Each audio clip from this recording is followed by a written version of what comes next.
1291 Blitzkrieg di bawah kegelapan, bagian 2. Apa yang sebenarnya terjadi? Teriak Audrey sambil berlari di belakang Celeste, yang datang ke kamarnya segera setelah serangan terhadap Istana Cahaya dimulai.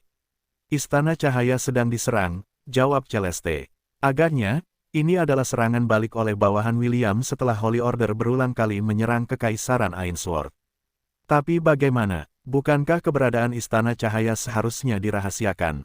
Bagaimana mereka bisa menemukan lokasi kita? Bukankah jawaban untuk pertanyaan itu sangat jelas? Kita punya mata-mata, atau mata-mata, di antara barisan kita. Itulah satu-satunya alasan yang dapat kupikirkan mengapa lokasi Istana Cahaya telah dibobol. Audrey menggertakkan giginya sambil berlari di samping Celeste. Apa yang dikatakan saudara perempuannya benar. Tidak mungkin seseorang bisa berjalan-jalan dan menemukan Istana Cahaya, yang telah lama tidak ditemukan. Bagaimana dengan yang lainnya? Audrey bertanya. Cherry, Lyra, Ephemera, Sana, dan Melody. Celeste menggelengkan kepalanya. Rencanaku adalah untuk menyerangmu terlebih dahulu, sehingga kita dapat bekerja sama untuk memastikan keselamatan saudari kita. Namun, dilihat dari ledakan-ledakan itu dan juga kehadiran beberapa orang kuat di sekitarnya, aku khawatir pasukan William telah menyerang mereka terlebih dahulu. Namun, kamu tidak perlu terlalu bersemangat. Saudari kita tidak semudah itu untuk dikalahkan. Mereka akan mampu melindungi diri mereka sendiri dengan baik. Audrey menganggukkan kepalanya dengan enggan saat mengikuti punggung Celeste. Claire, yang telah berubah menjadi wujud pertempurannya, terbang di belakang, memastikan bahwa tidak ada satupun dari mereka yang diikuti. Suara pertempuran dapat terdengar di mana-mana saat para pembela istana bertempur dengan para penyerbu yang telah mengejutkan mereka. Berkali-kali, Audrey telah memberitahu Celeste bahwa mereka harus membantu sekutu mereka, tetapi sang wanita mulia kesucian mengatakan kepadanya bahwa jika salah satu dari mereka jatuh, atau ditangkap maka kekuatan Ordo Suci akan menurun drastis.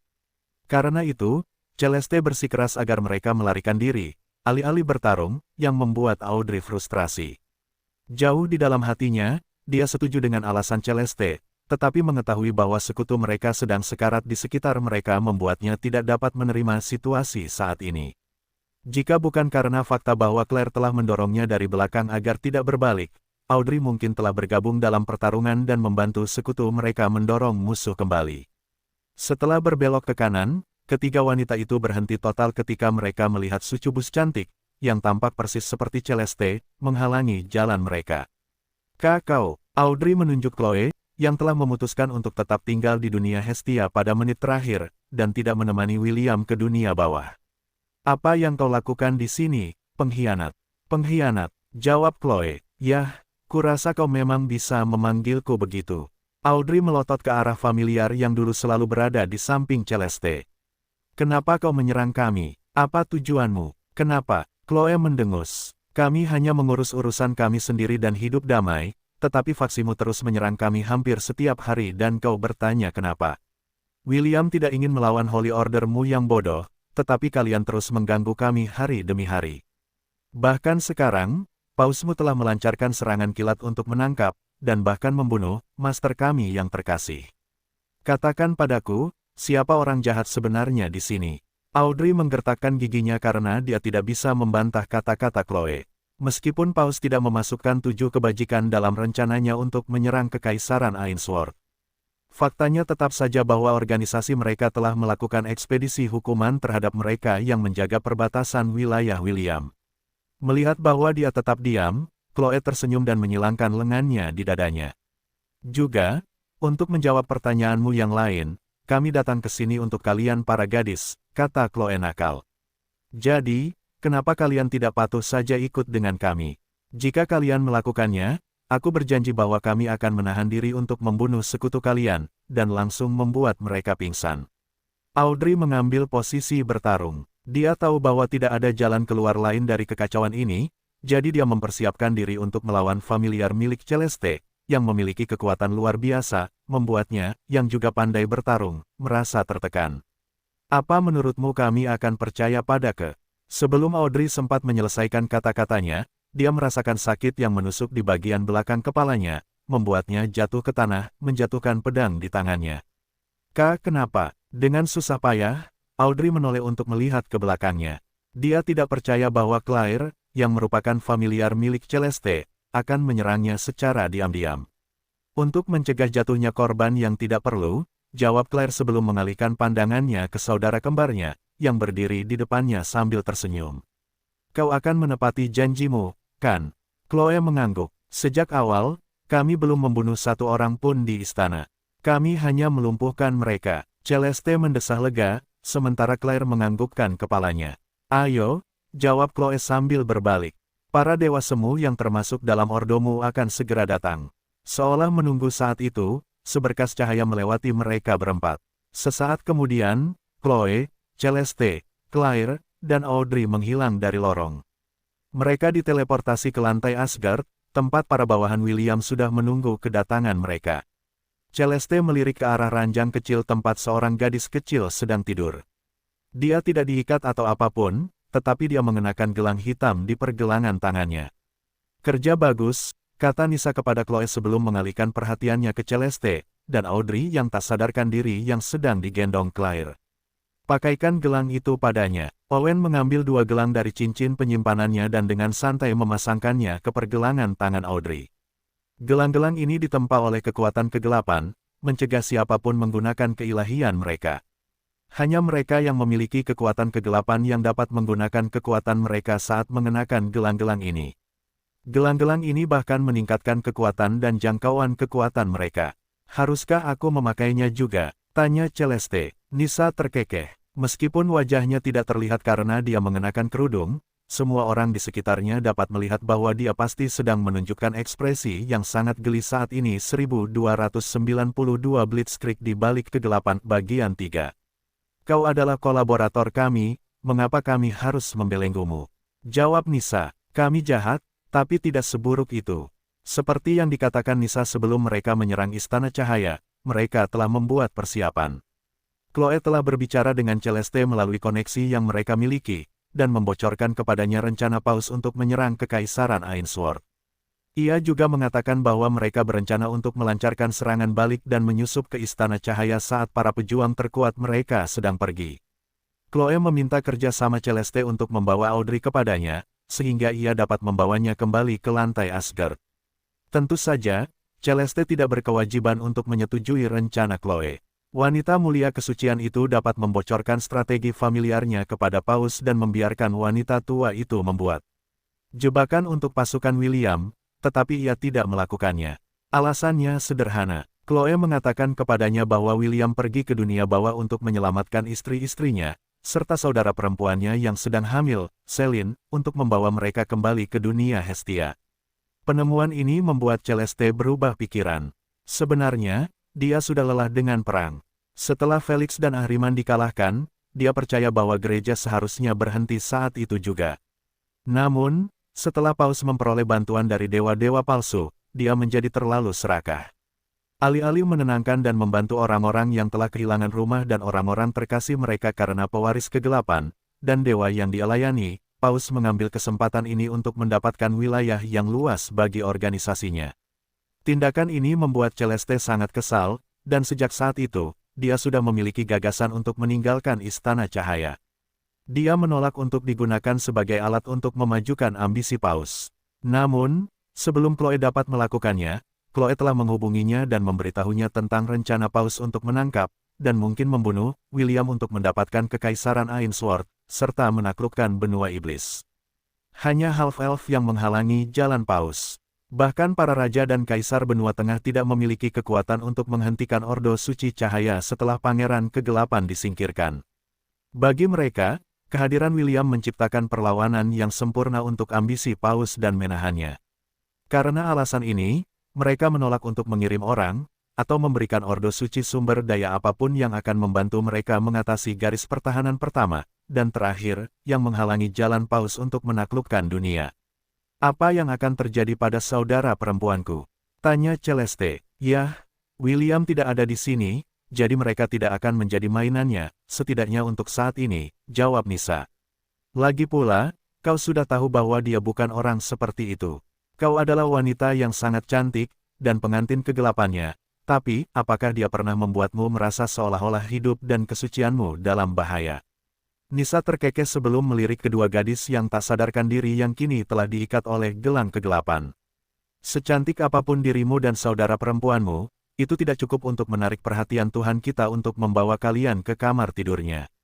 Wanita bercadar itu berjalan ke arah Celeste hingga wajahnya hanya berjarak 1 kaki darinya. Tuhanku tidak kekurangan wanita cantik untuk menghangatkan tempat tidurnya, kata Nisa. Bahkan kau, sayangku, yang dinubuatkan akan menjadi pengantinnya tidak menarik baginya. Jadi, kau tidak perlu khawatir tentang saudara perempuanmu, atau kesucianmu yang berharga. Mereka semua aman. Tepat saat Celeste hendak memberikan jawaban, seberkas cahaya turun di samping mereka. Saat cahaya mulai surut, seorang wanita cantik berambut biru muncul di hadapan semua orang dengan senyum di wajahnya. Oh, jadi Cherry dan Audrey tertangkap. Sana mengangkat sebelah alisnya. Kau tidak memakai gelang hitam itu. Apakah Chloe memintamu untuk membantu mereka menangkap saudara perempuan kita? Celeste berkedip bingung saat melihat saudara perempuannya yang lain, yang seharusnya melarikan diri saat ini. Sana, apa yang kau lakukan di sini? Apa kau bersama mereka juga? Yah, jawaban untuk pertanyaanmu adalah iya, tidak, jawab Sana. Aku datang ke sini untuk menjadi sukarelawan, sebagai sandera untuk memastikan bahwa semua saudara perempuanku yang tertangkap akan aman. Tapi, karena sudah ada 3 dari kalian di sini, kehadiranku tidak diperlukan. Bisakah aku kembali sekarang? Sana yang melirik ke arah Nisa bertanya. Nisa tidak langsung menjawab, tetapi setelah beberapa menit merenung, dia akhirnya menganggukkan kepalanya. 3 kebajikan sudah cukup baik, untuk saat ini, karena kehilangan lebih banyak akan sangat melumpuhkan gereja dan mungkin membuat Paus terus bersembunyi. Selama dia masih bebas, kita akan selalu memiliki ancaman tersembunyi di tengah-tengah kita. Kau bisa kembali, jawab Nisa. Pastikan untuk menyampaikan salamku kepada saudari-saudarimu yang lain. Bagus, Sana mengangguk. Aku tidak keberatan untuk tinggal, tetapi karena William tidak ada di sini, tidak ada gunanya tinggal. Hah?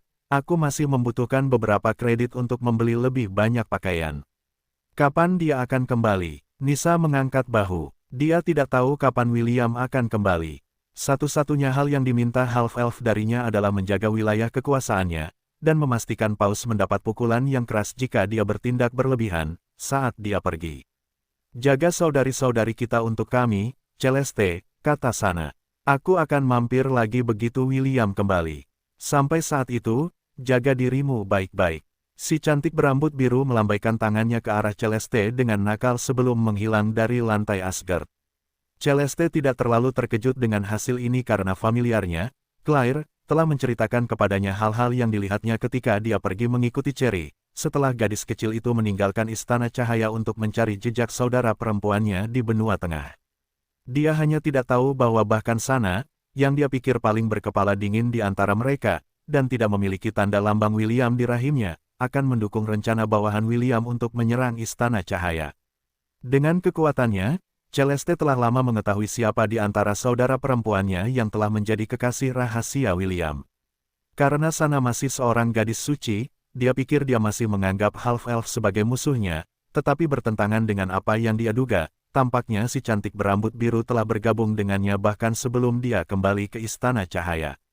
Kau tampak terkejut, tetapi tidak terlalu terkejut, Nisa memperhatikan dengan saksama reaksi Celeste setelah melihat Sana. Dia telah melihat ekspresi terkejut sesaat muncul di wajah peri cantik itu sebelum digantikan oleh ekspresi pengertian. Jelas, Celeste sudah paham dengan apa yang sedang terjadi.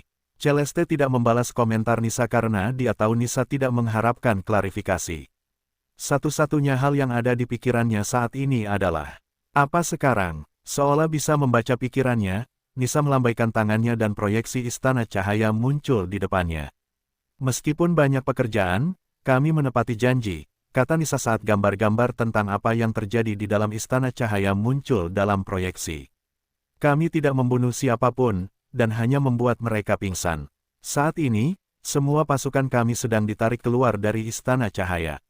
Ekspresi pengertian sekarang muncul di wajah Celeste setelah dia melihat sekilas rencana besar yang dibuat Nisa untuk serangan balik mereka.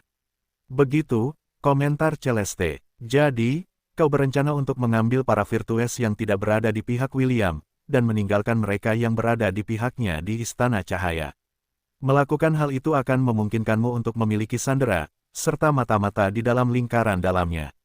Sebuah rencana yang dipikirkan dengan matang. Seperti yang diharapkan dari Pontifex tertinggi Deus. Oh, jadi, kau tahu siapa aku? Paus telah berbicara banyak tentangmu. Dia sering menyebutmu sebagai wanita bercadar licik yang tidak berani menunjukkan wajahnya kepada siapapun karena betapa mengerikannya itu. Nisa terkikik setelah mendengar kata-kata Celeste. Dia hanya merasa deskripsi bodoh tentangnya ini sangat lucu. Yah, kurasa kau bisa mengatakan bahwa wajahku hanya dimaksudkan untuk dilihat satu orang, jawab Nisa. Juga, aku memiliki posisi yang berbeda sekarang. Celeste mengangguk. Kudengar kau sekarang menjadi pengurus Kekaisaran Ainsworth sekaligus benua iblis. Pasti menyenangkan menjadi dirimu. Nisa mengerutkan bibirnya. Baiklah, aku punya satu posisi lagi yang tidak keberatan ku ceritakan padamu. Dan itu, tanya Celeste dengan nada menantang. Sudut bibir Nisa melengkung membentuk seringai sebelum dia berbalik dan berjalan pergi. Namun, tepat saat dia akan menghilang dari pandangan, Celeste mendengar kata-katanya dengan jelas seolah-olah dia berdiri di sampingnya. Pekerjaanku yang lain adalah mengurus harem William, kata Nisa. Apakah kau akan menjadi bagian dari harem itu atau tidak, kita harus menunggu sampai dia kembali dari dunia bawah. Namun, jangan terlalu berharap. Seperti yang kukatakan sebelumnya, William tidak kekurangan wanita cantik, dan wanita jelek ini, yang dipanggil Paus dengan penuh kasih sayang, adalah salah satunya. Celeste melirik punggung Nisa yang menjauh dengan ekspresi rumit di wajahnya. Dia tidak menyangka bahwa bahkan pemimpin Deus yang sombong itu telah menjadi salah satu wanitanya, membuatnya merasa seolah-olah gelarnya sebagai pengantin kegelapan, hanyalah label kosong yang tidak memiliki nilai apapun 1293 akibat operasi Blitzkrieg. Di dalam istana cahaya, Lyra, Ephemera, dan Melody berkumpul di aula besar istana ketika seberkas cahaya turun di tengahnya. Sesaat kemudian, seorang wanita cantik berambut biru muncul dengan senyum di wajahnya. Bagaimana keadaan mereka? Tanya Melody. Selain gelang hitam yang mengikat pergelangan tangan mereka untuk mencegah mereka menggunakan kekuatan mereka tidak diikat atau apapun, jawab Sana. Aku tidak keberatan tinggal untuk menjaga mereka, tetapi karena William tidak ada, itu akan membuang-buang waktu. Juga, aku ragu Nisa akan membatasi mereka terlalu keras. Dia tahu bahwa William tidak ingin menyakiti saudari kita, jadi dia tidak akan bertindak berlebihan. Ketiga wanita berbudi luhur itu menghela napas lega setelah mendengar jaminan Sana. Meskipun mereka telah mengkhianati organisasi mereka demi William, mereka tidak ingin ada yang mati, apalagi membuat saudari mereka menderita. Jadi, apa sekarang? Tanya Lyra. Paus telah melarikan diri dan mungkin sudah berteleportasi keluar istana. Apa yang akan terjadi selanjutnya? Melody memejamkan mata selama setengah menit sebelum menjawab pertanyaan Lyra. Paus akan segera kembali setelah Belle dan yang lainnya kembali, jawab Melody. Istana cahaya sebagian besar masih utuh dan hanya gerbang, beberapa lorong, dan kamar, yang hancur dalam pertikaian itu. Beberapa penjaga terluka, tetapi tidak ada yang tewas. Secara keseluruhan, operasi ini berhasil. Apakah kau benar-benar berpikir seperti itu? Ephemera yang tetap diam berkomentar. Aku ragu Paus akan tinggal diam dan membiarkan keadaan tetap seperti ini. Sana tersenyum sebelum menyilangkan lengannya di dada. Bahkan jika Paus mencoba sesuatu, dia harus mempertimbangkan keselamatan Celeste, Cherry, dan Audrey. Dia mungkin adalah kepala Ordo Suci, tetapi Ordo Suci hanya ada karena kita. Serangan ke istana ini juga akan menguntungkan kita. Bagaimana? Tanya Lyra. Kita bisa bilang ini konsekuensi karena terus-menerus memprovokasi Kekaisaran Ainsworth, jawab Sana. Kita bisa menyalahkannya atas penculikan Heavenly Virtues dan juga penghancuran istana. Apakah itu benar-benar akan berhasil? Lyra mengerti logika penjelasan Sana, tetapi dia masih ragu apakah mereka benar-benar bisa mempengaruhi seluruh Ordo Suci Cahaya untuk mempercayai kata-kata mereka. Itu mungkin berhasil atau mungkin tidak, Sana mengangkat bahu. Tapi, satu hal yang pasti, kita pasti bisa menyalahkannya atas insiden ini karena dia terus memprovokasi seseorang yang seharusnya tidak diprovokasi. Selain itu, kita selalu bisa. Sebelum Sana sempat menyelesaikan penjelasannya, fluktuasi kuat muncul di langit di atas istana cahaya. 5 sosok kuat turun dari langit, membuat para penjaga, para templar, dan juga para inkuisitor istana cahaya bersorak. Mereka benar-benar terkejut dan beberapa dari mereka menerima luka serius dari lawan mereka, tetapi tidak ada yang mematikan. Karena itu, meskipun mereka menderita kerugian, mereka tidak merasa terlalu buruk karenanya. Mereka masih tidak menyadari bahwa 3 dari para dewa surgawi telah diculik oleh musuh-musuh mereka, membuat cahaya yang mengelilingi istana cahaya jauh lebih redup dibandingkan sebelumnya. Keempat dewa surgawi saling melirik sebelum pergi ke lorong utama istana untuk bertemu dengan para dewa palsu yang telah ditipu oleh bawahan William. Belle dan para dewa palsu terkejut dengan kerusakan yang terjadi di istana cahaya hanya setengah jam setelah mereka pergi. Apa yang terjadi di sini? Salah satu dewa palsu bertanya. Siapa yang menyerang markas kita? Yang mulia, itu adalah pasukan Pangeran Kegelapan, salah satu inkuisitor melaporkan. Para pengecut itu menyerang kami saat Anda semua sedang menjalankan misi. Saat ini kami sedang menaksir kerusakan, serta korban yang kami terima. Namun sejauh ini, belum ada laporan kematian, dan orang-orang yang terluka parah telah dirawat. Dewa palsu itu mengerutkan kening sebelum menganggukkan kepalanya. Di mana Paus? Inkuisitor itu melirik rekan-rekannya, dan yang lainnya hanya menjawab dengan menggelengkan kepala. Kami kehilangan kontak dengan Paus segera setelah serangan dimulai, jawab Inkuisitor, tetapi, kami punya alasan untuk percaya bahwa dia berhasil melarikan diri dengan selamat. Sekarang setelah Yang Mulia kembali, hanya masalah waktu sebelum Paus kembali. Pada saat inilah keempat wanita berbudi luhur itu muncul. Belle melirik mereka dan menyadari bahwa 3 dari mereka hilang. Di mana yang lainnya? Tanya Belle, apakah mereka terluka atau cedera di mana saja? Melody menggelengkan kepalanya. Mereka telah diculik oleh mereka yang melancarkan serangan ke Istana Cahaya. Apa? Ini tidak mungkin. Para wanita mulia ditangkap oleh iblis itu. Ini gila. Kita harus menyelamatkan mereka sekarang juga. Para inkuisitor, para pelindung, dan juga para templar segera membuat keributan dan semuanya sepakat bahwa mereka harus melancarkan ekspedisi hukuman terhadap Kekaisaran Ainsworth untuk menyelamatkan para kebajikan surgawi. Begitulah pentingnya mereka bagi Istana Cahaya dan semua anggota Ordo Suci Cahaya memperlakukan mereka sebagai makhluk suci. Para dewa palsu tidak menganggap enteng berita ini. Mereka telah melancarkan serangan ke Kekaisaran Ainsworth, tetapi alih-alih menyelesaikan misi mereka tidak melihat seorang pun di kamar William. Rencana mereka untuk menangkapnya benar-benar gagal, dan koneksi mereka ke Istana Cahaya telah terputus. Inilah sebabnya mereka tidak dapat langsung berteleportasi kembali ke sana, menggunakan artefak yang diberikan Paus kepada mereka. Mereka harus menunggu selama 1 jam sebelum artefak tersebut mendapatkan kembali kemampuannya untuk aktif. Namun, ketika mereka kembali, yang mereka lihat adalah asap mengepul dari beberapa tempat di Istana Cahaya, seolah-olah baru saja dikepung.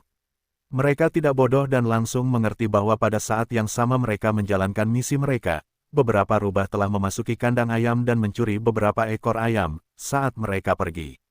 Seolah-olah mereka dipermainkan oleh lawan-lawan mereka dan diperlakukan seperti bayi yang mencoba mengalahkan orang dewasa dalam memecahkan masalah. Matematika, singkatnya, mereka telah dikalahkan oleh musuh-musuh mereka dan hal itu membuat mereka merasa kesal. Namun, satu pertanyaan muncul di kepala Dewa Semu setelah mereka tenang dan memahami situasi. Satu-satunya yang tahu tentang misi mereka adalah mereka berlima dan Paus. Apakah itu berarti salah satu dari mereka adalah pengkhianat? Begitu pikiran ini muncul di kepala mereka semua saling melirik, tidak mau mengatakan pikiran yang telah terbentuk di benak mereka. Jika ini benar, itu hanya berarti satu hal dan itu adalah siapa pengkhianat di antara mereka. Anehnya, tidak ada dari mereka yang percaya bahwa Paus yang telah mengkhianati mereka. Pertama-tama, Paus tidak akan mendapatkan apapun darinya. Selain itu, mereka telah lama melihat ambisinya dan seseorang seperti itu tidak akan melakukan sesuatu yang akan membahayakan tujuannya untuk memperluas wilayah yang dimiliki oleh Ordo Suci Cahaya. Mari kita tunggu Paus tiba sebelum kita memutuskan sesuatu, salah satu Dewa Semu berkomentar dari samping. Untuk saat ini, kita harus fokus merawat yang terluka, menilai properti yang hancur, serta memeriksa apakah mereka mencuri sesuatu yang penting bagi istana, selain dari para wanita berbudi luhur. Tujuan mereka mungkin bukan hanya para gadis, tetapi juga harta karun yang tersembunyi di dalam tempat ini. Kita tidak dapat mengesampingkan kemungkinan bahwa mereka mungkin memiliki agenda lain selama penyerangan mereka, jadi pastikan kalian semua memeriksa setiap lorong dan ruangan di sepanjang jalan dan memeriksa apakah ada sesuatu yang tidak biasa. Petik 2. Itu akan dilakukan, Yang Mulia. Salah satu penjaga membungkuk dengan hormat sebelum meninggalkan lorong. Para inkuisitor dan para templar mengikuti dan melakukan pencarian menyeluruh di Istana Cahaya. Sebenarnya, Nissa memang punya rencana lain setelah pasukan mereka menyerbu markas besar Holy Order. Dia telah mengirim beberapa anggota elitnya untuk mengobrak-abrik perbendaharaan, tetapi mereka semua gagal membuka perlindungan rahasia yang melarang siapapun memasukinya tanpa izin. Karena itu, mereka hanya mengambil barang-barang penting lainnya, menjara istana dari barang-barang yang tampak mahal dan akan dijual dengan harga tinggi di pasar gelap. Setelah menggeledah markas mereka dengan cepat, para Guardian, Inkuisitor, dan juga Templar merasa darah mereka mendidih karena marah atas pencurian yang telah terjadi. Para penyerbu telah mengambil semuanya, termasuk sofa, tempat tidur, dan juga spray dari Istana Cahaya, membuat mereka tampak seperti bandit tidak bermoral yang sudah bertahun-tahun tidak melihat tempat tidur. Setelah melaporkan penemuan mereka, para Dewa Semu tidak berkomentar apapun karena barang-barang biasa ini tidak penting bagi mereka. Satu-satunya hal yang mereka pedulikan adalah apakah musuh mereka telah meninggalkan petunjuk atau jejak tentang bagaimana mereka dapat menyusup ke markas mereka, melewati penghalang yang melindungi istana, serta menangkap wanita berbudi luhur dengan cara yang tepat waktu. Belle menatap Lyra, Ephemera, Sana, dan Melody dengan cara yang mencurigakan. Pupil matanya yang keemasan berkilauan sesaat sebelum kembali ke sikapnya yang jernih dan tenang. Dia tidak berpikir bahwa kebajikan surgawilah yang telah menyampaikan informasi kepada bawahan William tentang misi khusus mereka. Mereka tidak diikut-sertakan dalam pertemuan mereka, dan Paus telah mengingatkan mereka berulang kali bahwa mereka tidak boleh menyebutkan detail misi tersebut kepada siapapun, terutama kepada anggota kebajikan surgawi, yang mulai dia curigai sebagai pengkhianat. Bab 1294 Harga kecil yang harus dibayar untuk kebahagiaanmu. Sebulan setelah kedua faksi di dunia permukaan melaksanakan operasi Blitzkrieg mereka terhadap satu sama lain, William akhirnya memperoleh jumlah kredit neraka yang ia butuhkan untuk naik ke lapisan kelima dunia bawah, yang ia yakini akan cukup untuk bersatu kembali dengan istri-istrinya. Kau sudah sampai sejauh ini, aku sangat bangga padamu, kata Erinis sambil menatap William dengan ekspresi puas di wajahnya. Sampai jumpa di lapisan berikutnya. Aku akan menemuimu di sana juga, Will, jawab Kasogonaga sebelum meminum jus buah di tangannya. Jangan terlalu lama, oke. Tatapan tajam William tertuju pada si cantik bagai boneka, serta terenggiling berwarna pelangi, yang sedang menaiki perahu Erinis menuju lingkaran ketiga dunia bawah. Sebagai seorang tukang perahu, Erinis memiliki banyak keuntungan, dan salah satunya adalah bebas pergi kemana saja selama ia menjalankan tugasnya sebagai tukang perahu. Alasan mengapa Kasogonaga juga pergi ke lingkaran ketiga adalah karena dia dan teman-teman bandnya, Erchitu, Soglav, dan Jared, diundang untuk tampil di sana. Erinis telah mengambil inisiatif untuk mengangkut Kazo band yang populer ke tujuan mereka, meninggalkan William di belakang, membuat William memiliki keinginan kuat untuk mencubit pipinya hingga tak sadarkan diri. Sayangnya, remaja berambut hitam itu tidak dapat menggunakan kekerasan terhadap si halfling kecil karena begitu dia melakukan sesuatu seperti ini, sejumlah besar kredit neraka akan dipotong dari tabungannya. Pada akhirnya, William tidak punya pilihan selain berjalan di jalan yang tampaknya tak berujung yang akan membawanya ke lapisan berikutnya, yang disebut surga kerakusan. Menggunakan kemampuannya, William mencoba terbang, dan mengubah dirinya menjadi sambaran petir. Namun, setiap kali dia melakukannya, dia akan mendapati dirinya berdiri di titik awal jalan yang harus dia lalui. Erinis telah menjelaskan kepadanya bahwa dia hanya bisa berjalan di dalam lintasan kerakusan. Berlari, terbang, berteleportasi, dan cara khusus lainnya tidak diperbolehkan di dalam jalur ini. Begitu mereka melanggar aturan, mereka akan menemukan diri mereka di pintu masuk sekali lagi, dan harus mengulang ujian yang sama lagi. Tidak punya pilihan lain, William berjalan dengan susah payah di jalan yang panjang dan berliku, menuju tujuannya. Setelah 3 hari bepergian tanpa henti, sesuatu muncul di depannya yang menghalangi jalannya. Itu adalah badut dengan hidung merah besar dan senyum yang lebih lebar di wajahnya. Badut itu memegang plakat di tangannya dan menunjukkannya kepada William. Selamat, Anda sudah setengah jalan menuju tujuan Anda. Saya adalah pendengar rahasia, dan saya adalah penjaga gerbang yang mengarah ke surga kerakusan. Siapapun yang ingin mencapai ujung jalan ini harus mengalahkan saya terlebih dahulu dalam pertempuran. William mengerutkan kening, tetapi karena ini adalah sesuatu yang tidak dapat dihindari, ia tidak punya pilihan selain bermain sesuai aturan dunia bawah. Begitu ia selesai membaca plakat yang dipegang si badut, ia langsung menyerangnya menggunakan petir hitam. Si half-elf berharap serangannya akan langsung mengalahkan lawannya, tetapi bertentangan dengan apa yang ia harapkan, si badut hanya menepis petir hitam itu seolah-olah itu hanyalah seekor lalat menyebalkan yang melayang di atas makanannya. Si badut mengangkat plakat lain sambil melotot ke arah William dari tempatnya berdiri. Kekerasan tidak akan membiarkanmu melewati titik ini. Hanya dengan mengalahkanku dalam permainan, kau akan diizinkan untuk maju. Permainan apa? Tanya William sambil berjalan menuju si badut, sementara api dan petir yang terbuat dari kegelapan melingkari tubuhnya. Berhentilah membuang-buang waktuku dan ungkapkan rahasianya. Si badut membuat gerakan tertawa, tetapi tidak ada suara yang keluar dari bibirnya. Ia kemudian mengeluarkan dua plakat, dan melambaikannya di depan William, sehingga ia bisa membacanya. Akulah pendengar rahasia. Orang yang ingin mengalahkanku harus terlebih dahulu memahami apa artinya mendengarkan. Monyet bertelinga 6 adalah orang yang telah menguasai hukum ini, dan agar kau dapat mengalahkanku, kau juga harus memahaminya. Di sini ada 4 orang, yang nasibnya terhubung denganmu. Pilih salah satu dari mereka dan dengarkan apapun yang dikatakan hati mereka. Namun, berhati-hatilah, kau hanya boleh mendengarkannya selama 2 menit. Setelah masa tenggang 2 menit ini berlalu, kau tidak akan dapat mendengar kata-kata, pikiran, dan suara hati mereka. Kau akan memberitahuku apa yang mereka katakan, kata demi kata. Jika kau melewatkan satu kata pun yang mereka katakan, kau akan sekali lagi diteleportasi ke titik awal, dan harus mencapai titik ini lagi untuk percobaan keduamu. Jadi, pastikan untuk memilih dengan bijak. Setelah membaca informasi yang disajikan di depannya, badut itu mengeluarkan plakat lain, yang menunjukkan nama-nama orang yang harus dipilihnya. Tanda pisah tanda hubung tanda hubung tanda hubung tanda hubung.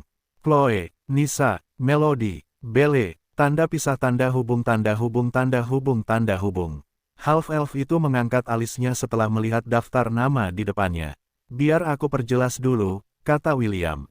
Kalau aku pilih salah satu dari mereka, aku tidak akan bisa mendengar kata-kata, pikiran, dan juga suara hati mereka, kan? Badut itu menganggukkan kepalanya tanda mengiyakan. Apakah kita berbicara tentang hitungan hari, minggu, atau bulan? Tanya William. Biasanya, dia bisa berkomunikasi dengan bawahannya menggunakan telepati, tetapi dia tidak bisa melakukannya sekarang karena dia berada di dunia bawah. Namun, begitu dia kembali ke dunia permukaan, dia akan bisa langsung berbicara dengan mereka menggunakan kekuatan koneksi mereka. Badut itu menyeringai pada remaja berambut hitam sebelum mengangkat plakat lain, yang hanya berisi satu kata. Tidak terbatas. Kata ini berarti bahwa durasi William tidak dapat berkomunikasi dengan salah satu dari 4 orang yang tercantum dalam pilihan tidak diketahui. Itu bisa berlangsung selama berhari-hari, berminggu-minggu, berbulan-bulan, dan bahkan bertahun-tahun. Half-elf itu tidak menyukai gagasan tidak dapat berbicara dengan bawahannya untuk jangka waktu yang lama, jadi dia dengan tegas memilih opsi terakhir, yang menurutnya tidak penting. Jadi, kamu ingin memilih Belle? Tanya badut itu sambil mengangkat plakat. Kamu masih bisa mengubah pilihanmu. William menggelengkan kepalanya. Tidak perlu. Aku memilihnya. Mari kita selesaikan ini. Remaja berambut hitam itu tidak memiliki ingatan yang baik, jadi dia tidak yakin bahwa dia akan dapat mengatakan apa yang akan dikatakan wanita bernama Belle, kata per kata. Karena itu, dia meminta Optimus untuk merekam semua yang akan dikatakan wanita itu dengan bibirnya, pikirannya, dan suara hatinya. Setelah Optimus mau bekerja sama, William memberi isyarat kepada si badut bahwa ia bisa memulai persidangannya.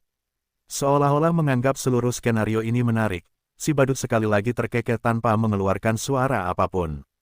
Sesaat kemudian, William mendengar suara yang menurutnya pernah didengarnya di masa lalu. Namun, masalahnya, ia tidak dapat memastikan siapa pemilik suara itu.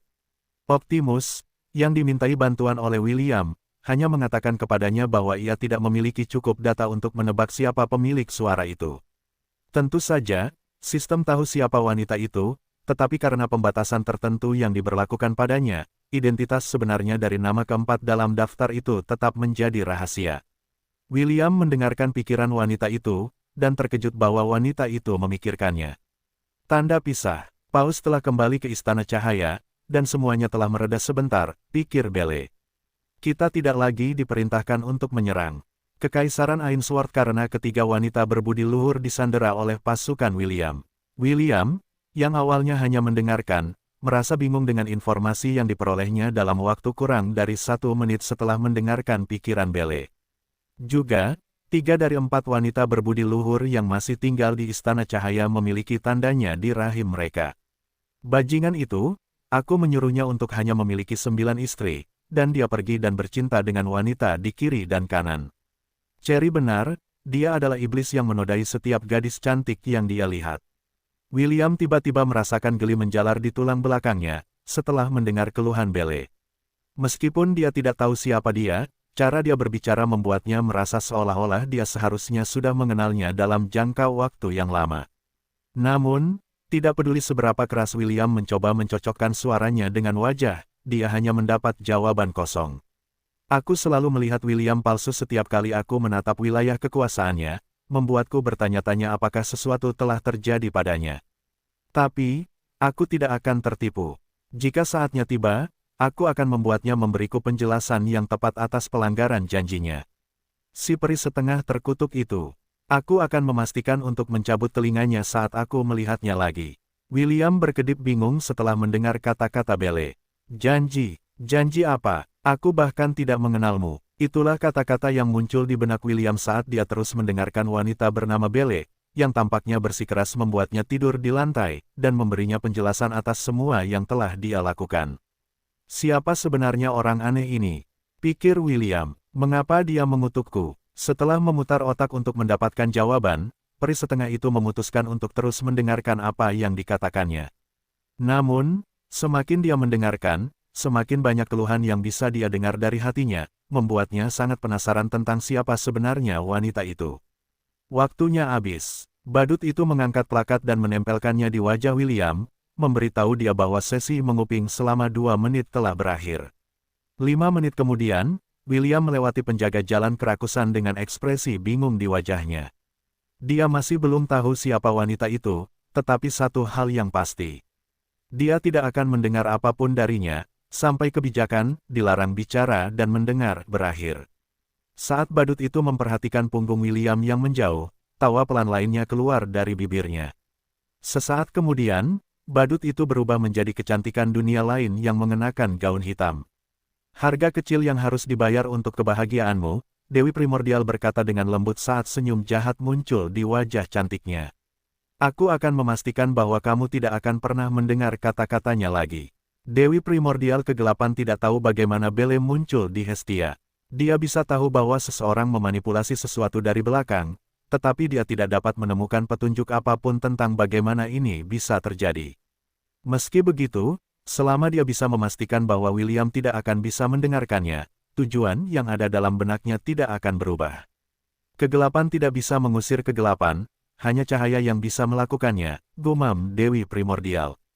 Kebencian tidak bisa mengusir kebencian, hanya cinta yang bisa melakukannya. Bahkan dia mengerti bahwa kegelapan melahirkan cinta, dan saat ini, dia berusaha sekuat tenaga, untuk memadamkan cinta yang dimiliki William untuk gadis yang merupakan ancaman terbesar bagi seluruh keberadaannya. 1295 Hatiku bergerak kemana hatiku menghendaki, bagian 1. Setelah bertemu dengan penjaga gerbang dan melewati ujiannya, William tiba di tujuannya. Hal pertama yang dilihatnya saat masuk adalah toko souvenir, yang memiliki beberapa pernak-pernik dan gantungan kunci bertuliskan, "Aku datang, aku melihat, aku makan. Aku suka Gluttony Paradise. Orang gemuk lebih sulit diculik. Makanan adalah bagian penting dari diet seimbang.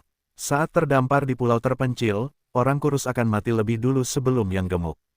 Hidup makanan, biarkan mereka makan kue." William mengabaikan pernak-pernik ini, tetapi saat melewati bagian makanan, dia melihat beberapa gummy bear yang dijual dan teringat adegan Chiffon dengan senang hati memakan gummy bear yang diberikan maple dan cinnamon. Karena itu, dia memutuskan untuk membeli sekantong gummy bear sebelum pergi. Anehnya, Setelah dia memasuki area utama Glutonis Paradise, Erinis sudah ada di sana menunggunya. Si cantik bak boneka itu duduk di atas perahunya yang mengapung, dengan kaki-kakinya menjuntai di tepi perahu, sambil bersenandung. Saat melihat William, senyum manis muncul di wajahnya sebelum ia melompat dari perahunya dan berlari ke arahnya. "Kenapa kau lama sekali?" Arians mengeluh sambil meninju kaki William pelan. "Aku sudah menunggu hampir seminggu." "Yah, seharusnya kau tidak perlu menunggu lama dan membiarkanku menumpang di perahumu," jawab William sambil menepuk-nepuk kepala Erinis dengan jenaka, membuat Erinis memejamkan mata dan membenamkan wajahnya di perut William. Ia suka saat William menepuk-nepuk kepalanya, karena ayah dan neneknya akan melakukannya dari waktu ke waktu kapanpun mereka mau. "Aku tidak bisa melakukan itu," jawab Erinis. "Dunia bawah memiliki aturan, dan jika aku membiarkanmu menaiki perahuku ke lapisan berikutnya tanpa izin dari Dewa Kematian, lencana pendayungku akan dicabut." "Aku hanya bercanda. Memiliki lencanamu adalah hal yang baik. Lencana itu memungkinkan kita pergi ke tempat-tempat yang tidak seharusnya kita kunjungi." "Aku tahu, kan?" Erinis terkekeh senang sebelum dengan enggan menjauh dari William. Dia kemudian meraih tangan William dan mengayunkannya ke samping seperti anak manja yang meminta orang tuanya untuk membelikannya beberapa mainan. "Aku akan membawamu ke tempat di mana aku melihat seseorang yang mirip dengan istrimu," kata Erinis. "Meskipun aku tidak yakin apakah orang itu benar-benar istrimu, deskripsi yang kau berikan padaku cocok dengannya." William mengangguk. "Tolong bawa aku ke sana, Erinis. Aku sangat ingin melihatnya." Jejak kesedihan, kerinduan, dan antisipasi dalam suara William membuat jantung Erinis berdebar kencang, bukan karena cinta, tetapi karena emosi mentah yang dirasakannya setelah mendengar kata-kata si half-elf. Dia bisa merasakan betapa William mencintai istrinya, dan itu membuatnya penasaran, sekaligus sedikit iri, pada salah satu wanita yang dicari William di dunia bawah, meskipun berisiko. "Ikutlah denganku," kata Erinis dengan ekspresi penuh tekad di wajahnya. "Aku akan membawamu menemuinya sekarang." "Terima kasih," jawab William. Dia jelas merasakan remasan ringan yang diberikan Erinis padanya seolah-olah itu semacam jaminan bahwa dia akan bersatu kembali dengan salah satu istrinya di surga kerakusan. Setelah 20 menit, Erinis membawa William ke tempat yang tampak seperti istana yang terbuat dari kue kering, dan berbagai jenis makanan penutup lainnya. Sepanjang jalan, dia melihat beberapa orang yang memakan hampir semua yang bisa mereka lihat. Mereka memakan rumah, rumput, pohon, tiang lampu, tanah, dan minum langsung dari air mancur coklat. Seperti namanya, itu adalah surga bagi semua orang yang rakus. Semua yang ada di dalamnya, kecuali orang-orang yang tinggal di dalamnya, bisa dimakan. William terkejut, makanan yang dimakan orang-orang beregenerasi secepat kedipan mata. Rumput, pohon, dan semua makanan yang dimakan orang-orang langsung kembali seperti semula dalam waktu kurang dari sedetik. "Awalnya aku agak meragukannya, tetapi sekarang aku yakin bahwa ini memang surganya kerakusan," kata William. "Istriku pasti akan senang berada di sini." "Mungkin," jawab Erinis. "Aku hanya berharap istrimu lebih mencintaimu daripada dia suka makan." William tersenyum setelah mendengar kata-kata Erinis. Dia telah bertanya kepada Chiffon sejak lama, jika dia harus memilih antara segunung permen dan dia, apa yang akan dia pilih. Gadis berambut merah muda itu berkata bahwa dia akan memilihnya dalam sekejap. "Alasannya adalah ini, tidak ada makanan sebanyak itu yang dapat mengenyangkanku seperti cinta yang kamu berikan kepadaku setiap hari. Meskipun aku merasa lapar, hatiku merasa kenyang, dan itu adalah hal yang paling aneh dan paling tidak dapat dipercaya yang pernah terjadi padaku dalam 19 tahun terakhir hidupku." Meskipun William yakin bahwa Chiffon mencintainya, dia merasa sedikit khawatir bahwa istrinya yang rakus akan melupakannya, setelah menghabiskan beberapa bulan di dunia bawah. "Berhenti!" teriak seorang manusia kue jahe. "Hanya mereka yang kerakusannya melampaui alam manusia biasa yang diizinkan di sini." Erinis segera menunjukkan lencana tukang perahu miliknya dan sikap manusia kue jahe itu langsung berubah 180%. "Silakan masuk, Yang Mulia," kata manusia kue jahe dengan hormat. "Istana kerakusan akan selalu terbuka untuk Anda." Erinis mengangkat dagunya dengan arogan saat dia menyeret William ke dalam istana. Tidak ada yang berani menghentikan mereka, dan itu membuat William sangat tergoda untuk mendapatkan lencana seperti Erinis, sehingga dia tidak harus berhadapan dengan rintangan yang menghalangi jalannya. Saat keduanya berjalan lebih dalam ke istana, William bertanya apakah mereka perlu memeriksa setiap kamar untuk menemukan Chiffon, tetapi Erinis hanya menggelengkan kepalanya. Para VIP Glutonis Paradise hanya tinggal di puncak istana, tempat Grand Buffet Hall berada, jawab Erinis. Mereka memiliki akses ke semua jenis makanan yang ada, jadi mereka tidak perlu pergi ke tempat lain. Namun, mereka yang tinggal di tempat itu harus memiliki pangkat yang sangat tinggi, atau mereka tidak akan memenuhi syarat untuk melangkahkan kaki ke dalamnya. William menganggukkan kepalanya tanda mengerti. Istrinya, Chiffon, adalah dosa kerakusan. Jika dia tidak memenuhi syarat untuk tinggal di puncak istana, maka tidak ada seorang pun yang memenuhi syarat. Begitu Erinis menunjukkan rencananya kepada para penjaga yang menjaga gerbang yang terbuat dari wafer coklat, mereka diizinkan masuk tanpa terlalu banyak kesulitan. Ketika William memasuki Grand Buffet Hall, dia langsung terpana oleh pemandangan dunia lain di depannya. Beberapa piring makanan melayang di sepanjang dinding dan naik ke langit, dalam gerakan melingkar. Sesekali, salah satu piring itu akan jatuh ke tanah, dan seorang wanita akan mengambil sesuatu darinya sebelum piring itu kembali ke tempatnya semula. Saat William dan Erinis memasuki aula prasmanan besar, puluhan mata terpaku pada lokasi mereka, seolah ingin tahu siapa pendatang baru itu. Yang mengejutkan William, sebagian besar dari mereka adalah wanita, dan hanya segelintir pria yang hadir di aula luas yang hanya diperuntukkan bagi para VIP itu. Ketika tatapan half-elf itu mendarat pada apa yang tampak seperti bagian dari sungai neraka, yang melewati aula prasmanan, dia melihat bahwa ada teratai putih raksasa di dalamnya, yang dengan malas mengapung di perairan sungai yang mengerikan itu. Dia tidak tahu mengapa dia tidak bisa mengalihkan pandangannya ke sana, tetapi sebelum dia bahkan bisa menyadari apa yang terjadi, kakinya sudah berjalan ke arah itu. Hati bergerak, kemana hati menghendaki. Itulah kata-kata yang pernah diucapkannya kepada Chiffon waktu itu, dan kini kata-kata itu kembali terngiang di telinganya, seakan menghidupkan kembali memori yang telah luput darinya sejak hari ia bertemu dengan istrinya yang rakus, yang amat ia cintai dan rindukan. 1296 Hatiku bergerak kemana hatiku menghendaki, bagian 2. Erinis mengikuti beberapa langkah di belakang William. Ia menyadari bahwa half-elf itu berjalan menuju teratai putih raksasa, seolah-olah ia sedang kesurupan. Hanya dalam waktu 2 menit, mereka tiba di tepi sungai sementara William menatap bagian tengah bunga raksasa itu. Di dalamnya ada 4 orang.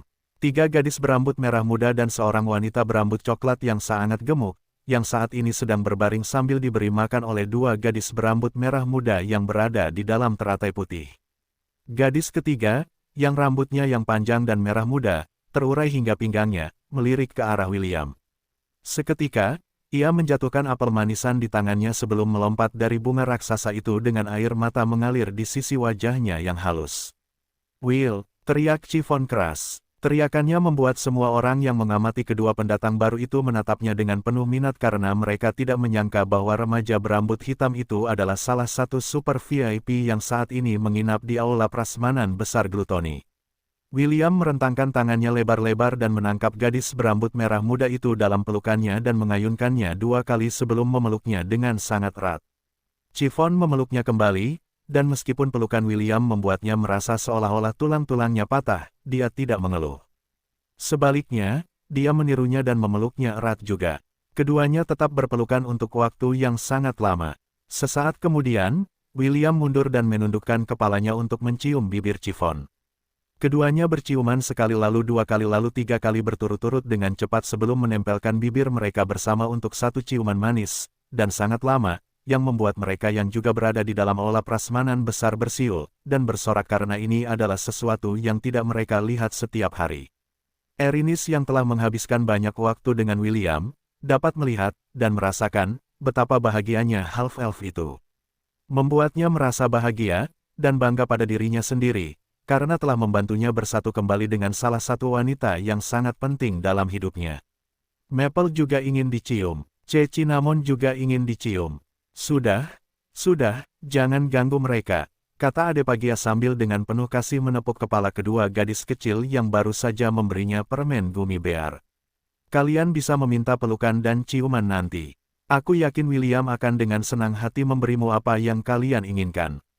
Maple ingin 3 ciuman. Cinnamon ingin 4. Aku juga ingin 4. Cinnamon ingin 5. 6. Petik 2. 7. Adepagia hanya bisa tertawa kecil ketika kedua gadis berambut merah muda itu mulai meningkatkan jumlah kali mereka ingin dicium hingga mencapai 2 digit. Dia kemudian melirik remaja berambut hitam dan putri kesayangannya, yang akhirnya bersatu kembali setelah begitu banyak kesulitan. Kau tidak mengecewakanku, Will, pikir Adepagia. Setidaknya kau cukup berani untuk datang ke dunia bawah demi istrimu. Kepergianku ke Hestia untuk membantumu tidak sia-sia. Setelah turun ke Hestia, dan terluka parah dalam pertempuran dengan Ahriman, Dewi Kerakusan tidak kembali ke kuil 10.000 dewa. Sebaliknya, dia pergi ke surga Kerakusan untuk memulihkan diri, serta untuk menemani Chiffon sampai dia mendapatkan kembali cukup keilahiannya untuk kembali ke surga. Ketika dia sampai di sana, dia terkejut melihat Maple dan Cinnamon memberi makan Chiffon dengan beruang bergetah. Sementara yang terakhir meletakkan kepalanya di pangkuan mereka. Adepagia lebih dari senang melihat gadis-gadis kecil yang menempel padanya ketika dia muncul dan memanggilnya nenek buyut, membuat hatinya meleleh dalam kebahagiaan. Chiffon juga sangat senang melihatnya, dan dia menangis saat dipeluk erat oleh Dewi Pelindungnya, yang memperlakukannya seperti putrinya sendiri. Will, kenapa kau di sini? Tanya Chiffon setelah ciuman panjang mereka berakhir. Apakah kau mati saat melawan saudaraku dan Ahriman? Mama Adepagia memiliki ingatan samar tentang apa yang terjadi selama pertempuran, jadi dia tidak tahu apakah kau menang atau tidak. William menyeka air mata yang mengalir di wajah istrinya sebelum mengecup keningnya. Tidak, jawab William, Felix sudah mati. Sedangkan Ahriman, dia tidak lagi berada di Hestia. Setidaknya, itulah yang kami yakini. Lalu, kenapa kau di sini? Aku datang untukmu, Ashe, Sidoni, dan tuanku, Selin. Aku akan membawa kalian semua kembali ke dunia permukaan. Wajah Chiffon menjadi penuh harap sesaat sebelum digantikan oleh kesedihan. Will, aku sudah mati, kata Chiffon. Tubuhku juga telah dirusak oleh kegelapan Ahriman. Aku yakin tubuhku sudah hancur sejak lama. William menggelengkan kepalanya. Tidak, tubuhmu baik-baik saja. Bahkan, detak jantungnya sudah kembali, dan fungsi tubuhnya juga berfungsi normal.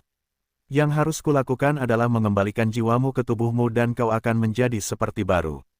Benarkah? Chiffon, yang sebelumnya sudah kehilangan harapan, memegangi William sambil menatap matanya untuk memeriksa apakah dia berbohong atau tidak. Itu benar, jawab William. Yang perlu kulakukan adalah menemukan cara untuk mengembalikan jiwamu ke permukaan, dan kita bisa bersama lagi di dunia orang hidup. Lagi pula, William melirik Maple dan Cinnamon sebelum berbisik di telinga Chiffon, membuat Chiffon tersipu karena apa yang dikatakan suaminya padanya. Petik 2. Kau benar, kata Chiffon lembut. Aku lupa tentang mereka karena betapa kesepiannya aku saat dibawa ke tempat ini. Tiba-tiba, mereka muncul di sini suatu hari dan tinggal bersamaku sejak saat itu. Oh tidak, mungkinkah mereka juga mati? Wanita berambut merah muda di pelukannya mulai panik saat dia melirik kedua gadis kecil yang tampaknya sedang bertengkar satu sama lain. Kata-kata, 50 kali, dan 51 kali. Sampai ke telinganya saat Maple dan Cinnamon terus berdebat tentang berapa banyak ciuman yang akan mereka minta dari William nanti. Jangan khawatir, mereka masih sangat hidup sepertiku, bisik William kepada Chiffon, membuatnya merasa lega. Aku tidak tahu bagaimana mereka bisa sampai di sini, tetapi aku senang mereka ada di sini untuk menemanimu. Lagi pula, kau sangat mudah merasa kesepian. William mencium pipi Chiffon saat dia menariknya lebih dekat padanya, memeluknya dengan hangat dan protektif. Jawab Chiffon sambil membenamkan kepalanya di dada William, menghirup aroma tubuhnya, dan merasakan kehangatan tubuhnya.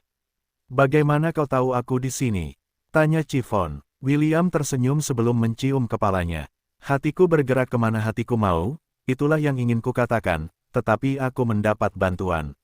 Si half-elf itu kemudian melirik Erinis yang menjaga jarak dari William dan hanya mengamatinya, dan istrinya, dari jauh. Dia membantuku menemukanmu, kata William. Namanya Erinis, dan dia adalah salah satu tukang perahu dunia bawah. Erinis, gumam Chiffon. Itu nama yang bagus. William mengangguk setuju sebelum melirik si halfling yang melambaikan tangan padanya sambil tersenyum.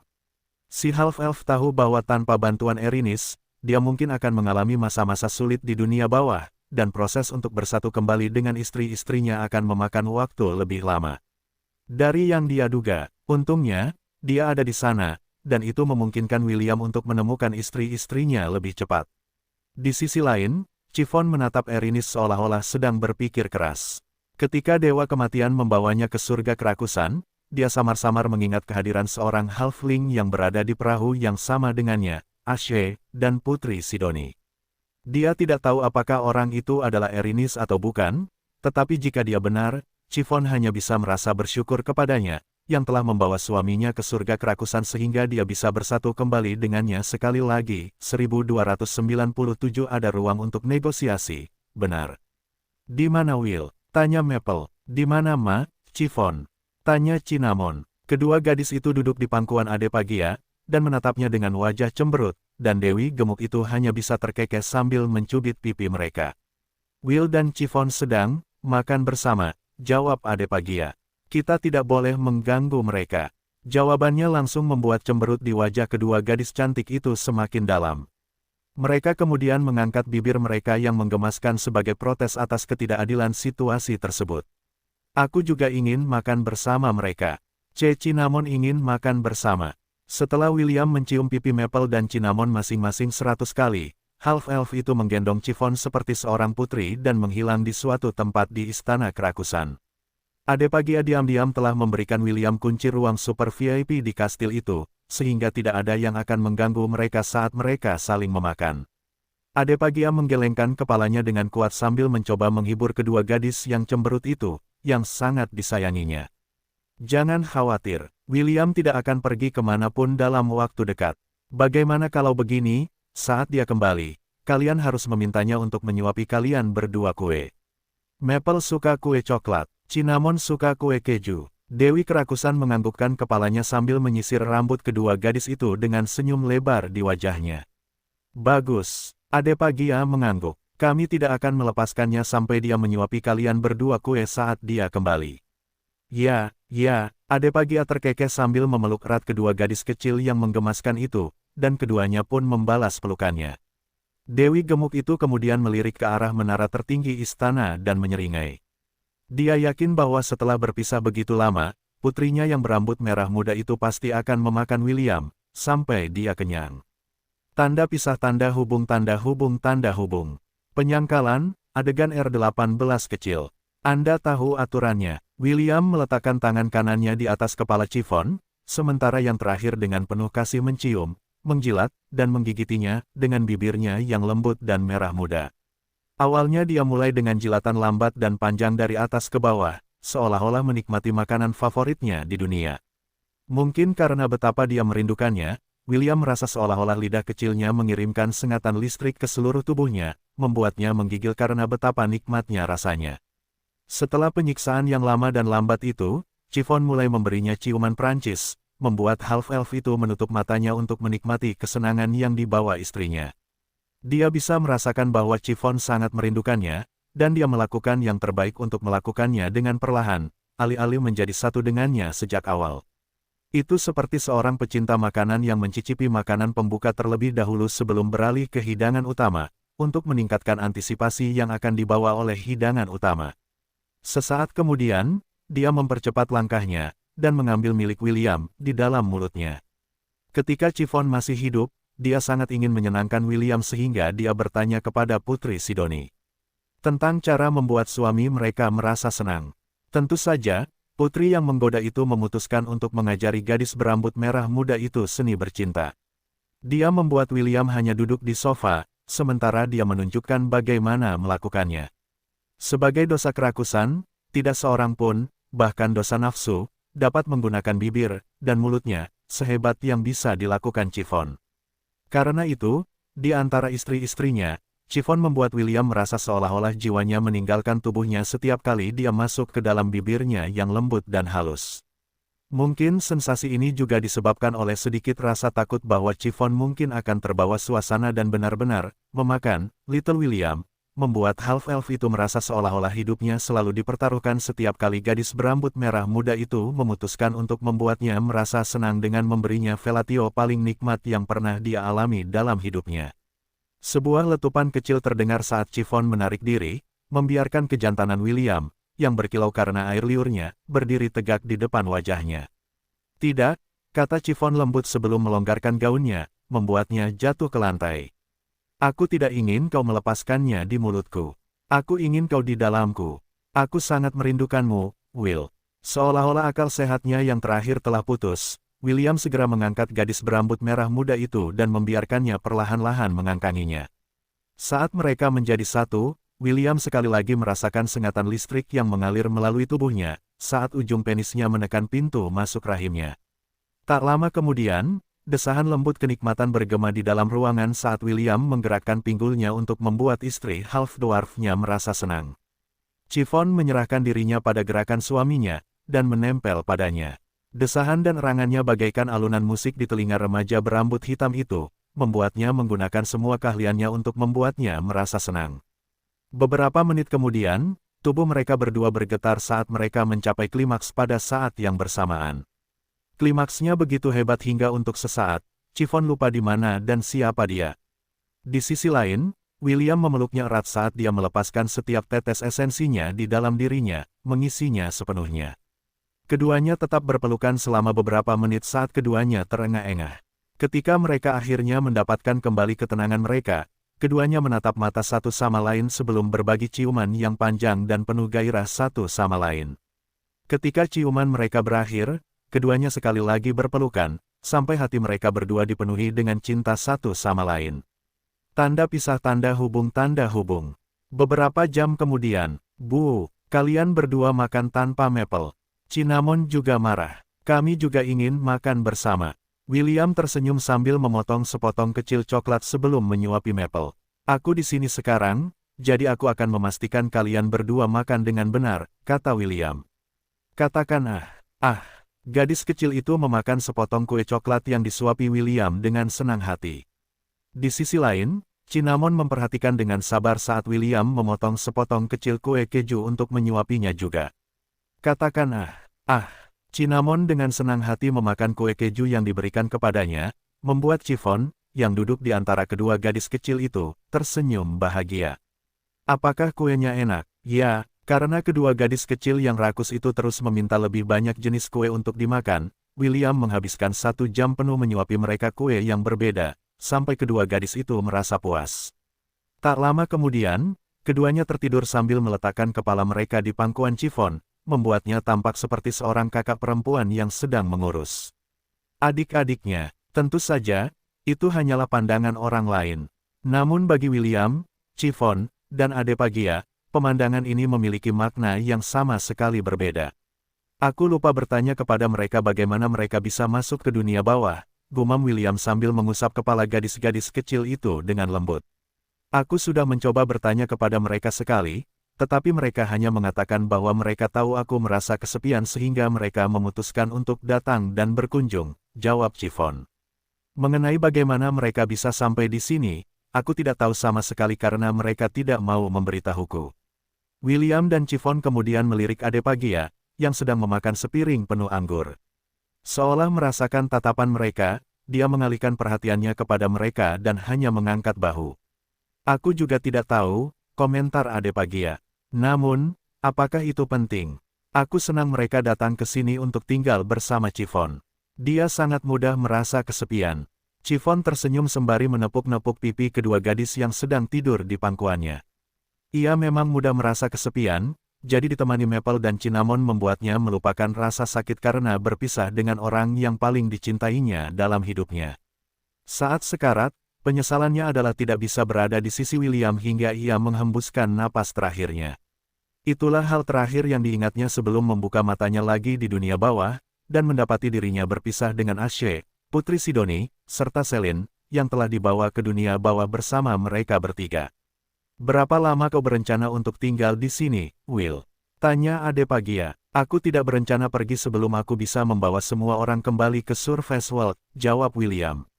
Apakah kau mengawetkan tubuh mereka dengan baik? Ya, bahkan detak jantung mereka telah kembali. Yang tidak dimiliki tubuh mereka sekarang hanyalah jiwa mereka. Adepagia menganggukkan kepalanya dengan puas setelah mendengar konfirmasi William.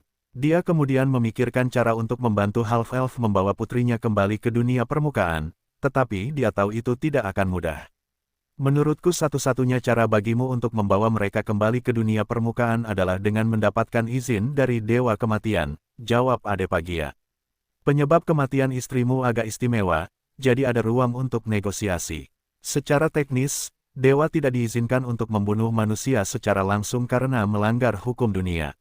Jika setiap dewa melakukan itu, kamu dapat yakin bahwa sebagian besar peradaban di multiverse akan berhenti ada sejak lama. Inilah sebabnya mengapa dewa dilarang membunuh manusia secara langsung menggunakan kekuatan ilahi mereka. Itulah sebabnya Ahriman tidak dapat menggunakan kekuatan ilahinya sepenuhnya selama pertempuran kami. Jika dia mampu melakukan itu, Gavin, Astrid, Eros, Lisa, dan aku tidak akan mampu mengalahkannya karena batasan yang diberikan kepada kami saat kami turun ke Hestia. Melawan dewa primordial bukanlah sesuatu yang dapat dicapai dengan jumlah yang banyak. Kami hanya beruntung karena dia telah dilemahkan setelah disegel selama ribuan tahun. William menganggukkan kepalanya dengan enggan. Dia tidak ingat apa yang terjadi setelah dia memulai pertarungannya melawan Akamanah. Ketika dia bangun, dia sudah berada di istana Kekaisaran Ainsworth, dan diberi makan oleh Putri Ayla dan Invidia. Jadi, ada ruang untuk negosiasi, kan? Tanya William. Adepagia mengangguk. Oh, tentu saja. Jika dia tidak setuju, maka Eros, Astrid, dan Lisa akan turun ke dunia bawah dan bergabung denganku untuk membuat kekacauan di sini. Meskipun Thanatos adalah dewa kematian, kami berempat sudah lebih dari cukup untuk membuatnya pusing. Half-Elf itu mendesah lega karena dia tidak menyangka ada kemungkinan bernegosiasi dengan dewa kematian, untuk mengizinkannya membawa mereka kembali ke dunia permukaan. Dia tidak peduli jika ada syarat yang harus dipenuhi Thanatos. Selama dia bisa membawa istri-istrinya yang tercinta kembali ke dunia orang hidup, dia siap pergi ke neraka dan kembali, jika itu yang diperlukan agar mereka semua bisa berjalan di bawah matahari lagi. 1298 lebih dari sebuah dongeng. Maple dan Cinnamon sedang menyenandungkan sebuah lagu, sementara mereka duduk di pangkuan William dan Chiffon. Mereka berempat sedang menaiki banana boat, yang benar-benar mengapung di atas sungai coklat yang mengalir. Ini adalah awal hari kedua sejak William tiba di Glutonis Paradise, dan dia menghabiskan waktu berkualitas dengan istrinya, dan dua gadis kecil yang menggemaskan, yang ingin melakukan hal-hal menyenangkan bersama mereka. Chiffon tidak bertanya kepada William berapa lama dia berencana untuk tinggal di lapisan ketiga dunia bawah. Tidak ada kata-kata yang perlu diucapkan di antara mereka, dan dia mengerti bahwa William akan pergi ketika tiba saatnya untuk mencari saudara perempuannya, yang tersebar di seluruh dunia bawah. Setelah berbicara panjang lebar dengan Adepagia, William mengerti bahwa dia tidak bisa begitu saja membawa Chiffon bersamanya dan menyeretnya kembali ke dunia permukaan. Dewi gemuk dengan bercanda memberitahu William bahwa dia bisa mencoba, tetapi dia mengerti bahwa Thanatos tidak akan tinggal diam dan membiarkan hal ini terjadi. Bahkan jika William berhasil membawa mereka kembali ke dunia permukaan, Dewa Kematian akan menyeret jiwa mereka kembali ke dunia bawah, dan melarang Half-Elf untuk masuk lagi. Tentu saja, Adepagia telah memberitahukan hal ini kepada remaja berambut hitam itu untuk memastikan bahwa dia menyadari konsekuensi yang mungkin terjadi jika dia dengan sembrono membawa jiwa orang mati kembali ke dunia orang hidup, tanpa izin Dewa Kematian. Karena itu, William memutuskan untuk menghabiskan beberapa hari bersama Chiffon di Glutonis Paradise, sebelum pergi ke lapisan berikutnya untuk menemukan istri-istrinya yang lain. Setelah beberapa jam menaiki banana boat, mereka berempat kembali ke kastil, untuk makan siang bersama. Namun, karena William tidak bisa makan apapun di dunia bawah, dia meminta Erinis untuk membelikannya bungkusan darah, serta paket makanan dari Amazon. Saat William melihat kedua gadis cantik yang sedang disuapi kue oleh Chiffon, dia menyadari sesuatu yang cukup menarik. Konon, jika seseorang memakan sesuatu di dunia bawah, mereka akan terikat oleh hukumnya dan tidak dapat meninggalkannya. Namun, kedua pelahap kecil itu terus memakan makanan dari istana kerakusan, dan keduanya baik-baik saja. Mungkin itu karena kekuatan kerakusan, pikir William. Bahkan hukum dunia bawah tidak sebanding dengannya. Ketika Half-Elf berkonsultasi dengan Adepagia tentang masalah ini, Dewi Gemuk membenarkan kecurigaannya. Dia sudah merasakan bahwa Maple dan Chiffon mengandung keilahian kerakusan di dalam tubuh mereka, membuat mereka kebal terhadap apapun yang mereka makan di dunia bawah. Mirip dengan bagaimana cahaya tidak bisa lolos dari lubang hitam. Sebelum hukum dunia bawah bisa berlaku dan mengikat tubuh mereka, cahaya itu pasti sudah dimakan oleh lubang hitam yang ditemukan di dalam perut kedua gadis itu yang tak terbatas. Setelah mereka berlima makan siang bersama, Maple dan Cinnamon merasa mengantuk, jadi Adepagia membawa mereka berdua ke kamarnya untuk beristirahat, meninggalkan William dan Chiffon di belakang. Gadis berambut merah muda itu menatap punggung Dewi pelindungnya yang menjauh, sementara dia duduk di samping William. "Will, saat kita kembali ke dunia orang hidup, mari kita mengandung mereka," kata Chiffon lembut sambil menyandarkan kepalanya di dada William. "Aku tidak ingin menunggu lebih lama lagi." William melingkarkan lengannya di sekitar istrinya dan mencium keningnya. "Apakah kamu yakin tentang ini?" tanya William. Dia bisa tahu bahwa istrinya yang berambut merah muda itu serius, tetapi dia masih perlu bertanya untuk memastikannya sepenuhnya. Chiffon mengangguk. "Ya, aku ingin memeluk mereka. Aku ingin mencium mereka. Aku ingin mencintai mereka. Dimengerti. Aku akan membuatmu hamil saat kita kembali." "Tidak." Tanda pisah tanda hubung tanda hubung tanda hubung tanda hubung. Di suatu tempat di Istana Kerakusan, Erinis memandang William dan Chiffon dari jauh menggunakan teropong. Dia telah meninggalkan William sendirian, sehingga dia bisa menghabiskan waktu dengan istrinya, tetapi itu bukan satu-satunya alasan dia melakukannya. Erinis ingin mengamati apakah kehidupan cinta half-elf dan istrinya half-dwarf mirip dengan yang dia tonton di Netflix. Halfling itu mengerti bahwa ada batas antara kenyataan dan hiburan. Dia telah mengamati keduanya selama sehari terakhir, dan melihat kelembutan dan kasih sayang di mata William setiap kali dia menatap istrinya. Erinis juga memperhatikan jejak kebahagiaan dan cinta di kedalaman emas mereka setiap kali dia menatap kedua gadis kecil yang menemaninya, dan Chiffon, setiap saat. William tidak pernah menunjukkan tatapan seperti ini padanya sebelumnya, dan untuk beberapa alasan itu membuatnya merasa iri. Meskipun dia sering duduk di pangkuan William, dan berpelukan dengan half-elf sebelum tidur, dia bisa merasakan perhatian, kelembutan, dan bahkan kehangatan dalam interaksi mereka sehari-hari. Namun, jika Anda membandingkan hubungan mereka dengan hubungan William dengan istrinya dan kedua gadis kecilnya, dia merasa seolah-olah perbedaannya seperti surga dan bumi. Mereka hanya terpisah beberapa mil. Tentu saja, Erinis juga mengerti bahwa wajar saja bagi William untuk mencurahkan cintanya yang meluap kepada orang yang dinikahinya. Namun, dia tidak mengerti mengapa William melakukan hal yang sama dengan kedua gadis kecil yang selalu menempel padanya dan bersikap seperti anak manja. "Aku hidup sendiri hampir sepanjang hidupku, jadi kurasa aku ingin sesuatu seperti ini," pikir Erinis sambil terus mengamati mereka berdua dari jauh. "Sebelum kita ke lapisan berikutnya, aku akan meminta William untuk lebih perhatian padaku juga. Dia seharusnya memanjakanku sedikit setelah semua bantuan yang telah kuberikan padanya." Tepat di samping Erinis, seekor terenggiling berwarna pelangi juga mengamati William dari jauh menggunakan teropong. "Aku senang," kata Kasogonaga lembut. "Pasti sulit baginya sejak istri-istrinya meninggal." "Lord Kaso, orang macam apa William?" "Will, dia orang yang suka minum susu langsung dari sumbernya." Petik 2. "Lord Kaso, tolong jangan goda aku."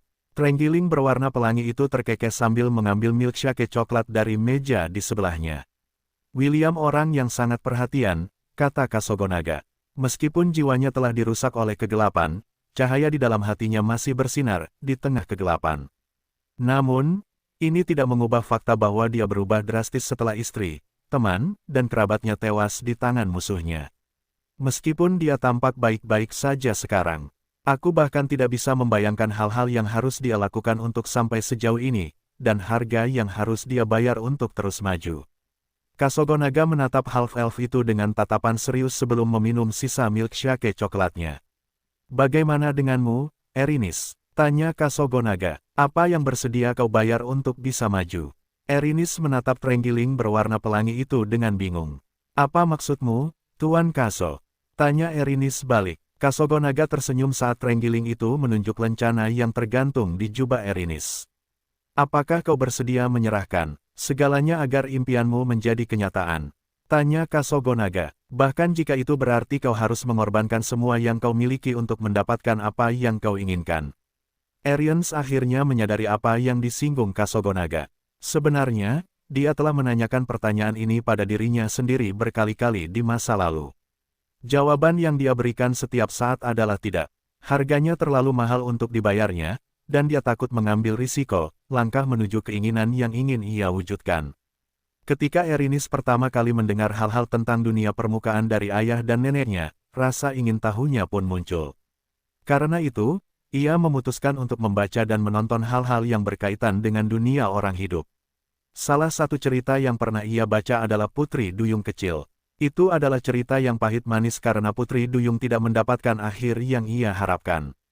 Alih-alih menjadi istri sang pangeran, ia menjadi buih laut, tidak pernah terlihat atau terdengar lagi. Setelah membaca cerita ini, Erinis mengalami trauma selama beberapa bulan, dan tidak membaca satu pun dongeng. Dia hanya membenamkan dirinya dalam menonton telenovela dengan akhir yang bahagia, yang memungkinkannya untuk pulih. Namun, sesekali, dia akan memimpikannya nasib Putri Duyung Kecil, dan tiba-tiba terbangun dengan tubuh bersimbah keringat. Dia masih memiliki mimpi ini dari waktu ke waktu, tetapi sejak William mulai tinggal bersamanya, mimpi-mimpi ini tidak lagi menghantuinya. Erinis telah melabeli William sebagai pangeran tampan yang datang ke dunia bawah untuk menyelamatkan para putri dari dewa kematian, yang menguasai dunia bawah. Lebih dari apapun, dia ingin mengambil bagian dalam petualangan besar ini, dan membantu pangeran berambut hitam itu mendapatkan akhir yang bahagia. Ini adalah keinginannya, dan alasan utama di balik mengapa dia melakukan yang terbaik untuk membantunya mengumpulkan kredit neraka sebanyak mungkin, dan bahkan mengizinkannya melewati area terlarang untuk bertemu dengan istri-istrinya. Namun, pada kenyataannya, dia juga ingin menjadi putri. Dia juga ingin memiliki pangeran tampan. Tuan Kaso, aku tidak ingin berubah menjadi buih laut, jawab Erinis. Aku baik-baik saja menjadi penonton. Kasogonaga menatap halfling itu beberapa saat sebelum mengalihkan pandangannya kembali ke half-elf, yang kini memberikan ciuman penuh gairah kepada istrinya di samping air mancur coklat. Yah, ini hidupmu, jawab Kasogonaga. Tapi, kurasa kau salah memahami kisah Putri Duyung Kecil. Bagiku, ini lebih dari sekadar kisah cinta, lebih dari sekadar tragedi, dan lebih dari sekadar dongeng. Yang diinginkan Putri Duyung Kecil adalah jiwa yang abadi, dan ketika ia berubah menjadi buih laut, ia tidak berhenti ada, tetapi menjadi putri udara. Ini adalah hadiahnya karena ia berusaha keras untuk memiliki jiwa yang abadi, tanpa mengambil nyawa orang yang dicintainya. Ia diberi kesempatan untuk mendapatkan jiwanya sendiri dengan melakukan perbuatan baik bagi umat manusia selama 300 tahun. Namun, pada akhirnya, terserah kepada pembaca untuk menafsirkan makna di balik kisah tersebut. Kasogonaga melompat dari kursinya dan berjalan melewati Erinis yang masih tenggelam dalam pikirannya. Namun, sebelum meninggalkan si halfling sepenuhnya, dia sekali lagi meninggalkan beberapa kata perpisahan, yang membuat Erinis mengangkat kepalanya untuk melihat si half-elf yang memeluk Chiffon dengan penuh kasih. Dongeng mungkin tidak selalu memiliki akhir yang bahagia, kata Kasogonaga lembut. Tapi, tidak akan selalu memiliki akhir yang buruk juga. Setelah mengatakan itu, terenggiling berwarna pelangi itu meringkuk menjadi bola dan berguling menjauh, meninggalkan Erinis sendirian sambil melihat lencana di tangannya 1299 tempat tinggal. Nafsu. Setelah menghabiskan 5 hari di surga kerakusan, William memutuskan bahwa sekaranglah saatnya untuk melanjutkan perjalanannya untuk mencari istri-istrinya yang lain di dunia bawah. Pada hari itu, Chiffon, Maple, dan Cinnamon memeluknya dengan air mata di mata mereka, mendoakannya agar perjalanannya aman saat ia melanjutkan pencariannya untuk Ashe, Putri Sidoni, dan Selin. Jaga dirimu, oke, kata Chiffon sambil menatap William dengan tatapan penuh kasih. Aku akan menunggumu di sini. William mengangguk sebelum menundukkan kepalanya untuk mencium bibir Chiffon untuk terakhir kalinya. Jika bukan karena fakta bahwa ia ingin melihat apakah istri-istrinya yang lain aman, ia akan tinggal selama beberapa hari lagi, dan bermain dengan Chiffon, Maple, dan Cinnamon. Erinis, yang mengamati mereka dari jauh, mendesah dalam hatinya, saat ia melihat half-elf itu mengucapkan selamat tinggal. Maple dan Cinnamon sudah berhenti menempel padanya, tetapi kedua gadis kecil itu masih berlinang air mata, membuat siapapun yang melihat mereka ingin memeluk mereka erat-erat. Pastikan untuk kembali secepatnya, oke, kata Maple, aku masih belum menghabiskan semuanya di sini. Aku ingin memakannya bersamamu. Cinnamon juga merasakan hal yang sama, komentar Cinnamon. Kembalilah segera, oke. William menganggukkan kepalanya sebelum mencium pipi kedua gadis itu beberapa kali sebelum bersiap untuk pergi. Saat dia menoleh untuk berjalan ke arah Erinis, half-elf itu tidak menoleh ke belakang, meskipun Maple dan Cinnamon terus memanggil namanya. Apakah kau siap untuk pergi? Tanya Erinis begitu William mencapai lokasinya. Ya, jawab William. Ayo pergi, Erinis. Bawa aku ke lapisan berikutnya. Halfling itu menganggukkan kepalanya dan memimpin jalan keluar dari istana kerakusan. Tujuan mereka selanjutnya adalah lapisan keempat, kediaman nafsu, tempat yang diyakininya sebagai tempat istrinya, Putri Sidoni, berada saat ini. Setelah setengah jam berjalan, William mendapati dirinya menatap kereta kayu kecil, yang akan digunakannya untuk melakukan perjalanan melalui lembah nafsu, sebelum tiba di tujuannya. Kereta kayu itu mirip dengan yang digunakan di tambang, tempat berbagai sumber daya seperti batu bara dibuang dan dikirim kembali ke permukaan untuk diangkut. Waktu tempuhnya hanya setengah hari, kata Erinis. Aku akan melanjutkan perjalanan dengan perahuku. Ingat saja, apapun yang kau lihat, atau dengar, jangan pernah meninggalkan kereta. Jika kau meninggalkan kereta, kau mungkin akan terjebak dalam ilusi. Ini adalah sesuatu yang harus kau hindari dengan segala cara karena jika itu terjadi, aku mungkin tidak dapat membantumu melarikan diri. Apakah aku sudah menjelaskannya dengan jelas? William mengangguk mengerti dan berjanji bahwa dia tidak akan meninggalkan kereta kayu itu apapun yang terjadi. Setelah memastikan bahwa half-elf itu mengerti betapa seriusnya situasi ini, Erinis memanggil perahu terbangnya, dan berlayar menuju lapisan neraka berikutnya. Kasogonaga dan yang lainnya tetap berada di Glutonis Paradise karena mereka akan mengadakan konser keesokan harinya sebelum mereka kembali ke lapisan kedua dunia bawah, menjalani Helaloka. Trenggiling berwarna pelangi itu meminta William untuk datang dan menemuinya lagi sebelum meninggalkan dunia bawah. Ada beberapa hal yang ingin Kasogonaga sampaikan kepadanya mengenai rencana masa depan mereka. William duduk di kereta, dan dengan sabar menunggunya bergerak. Untungnya, dia tidak perlu menunggu lama karena kereta itu bergerak setengah menit setelah mendeteksi bahwa ada seseorang yang duduk di dalamnya.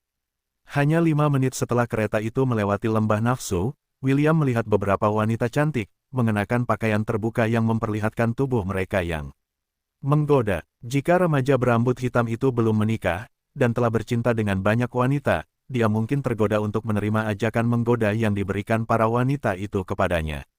Beberapa dari mereka bahkan mendekati kereta dan membelai sisi wajah William saat dia perlahan melaju melewati mereka. Kata-kata mereka, yang penuh dengan janji kenikmatan, tidak didengar. Tubuh mereka yang indah, yang dapat membuat remaja berdarah panas manapun menatap mereka dengan penuh nafsu, tidak ada apa-apanya di mata William. Meskipun tubuh Chiffon tidak seseksi tubuh mereka, di matanya, si kurcaci setengah yang telah dia cintai beberapa kali dalam beberapa hari terakhir ini memiliki pesona yang lebih dari semua wanita menggoda, yang memamerkan kecantikan mereka padanya, jika digabungkan.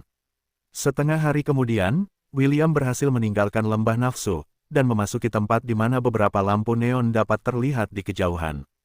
Kata-kata, "Selamat datang di tempat tinggal nafsu," bersinar dalam warna merah muda cerah saat dia memasuki lapisan berikutnya dari dunia bawah yang disebut sebagai rumah bagi makhluk paling bernafsu yang ada.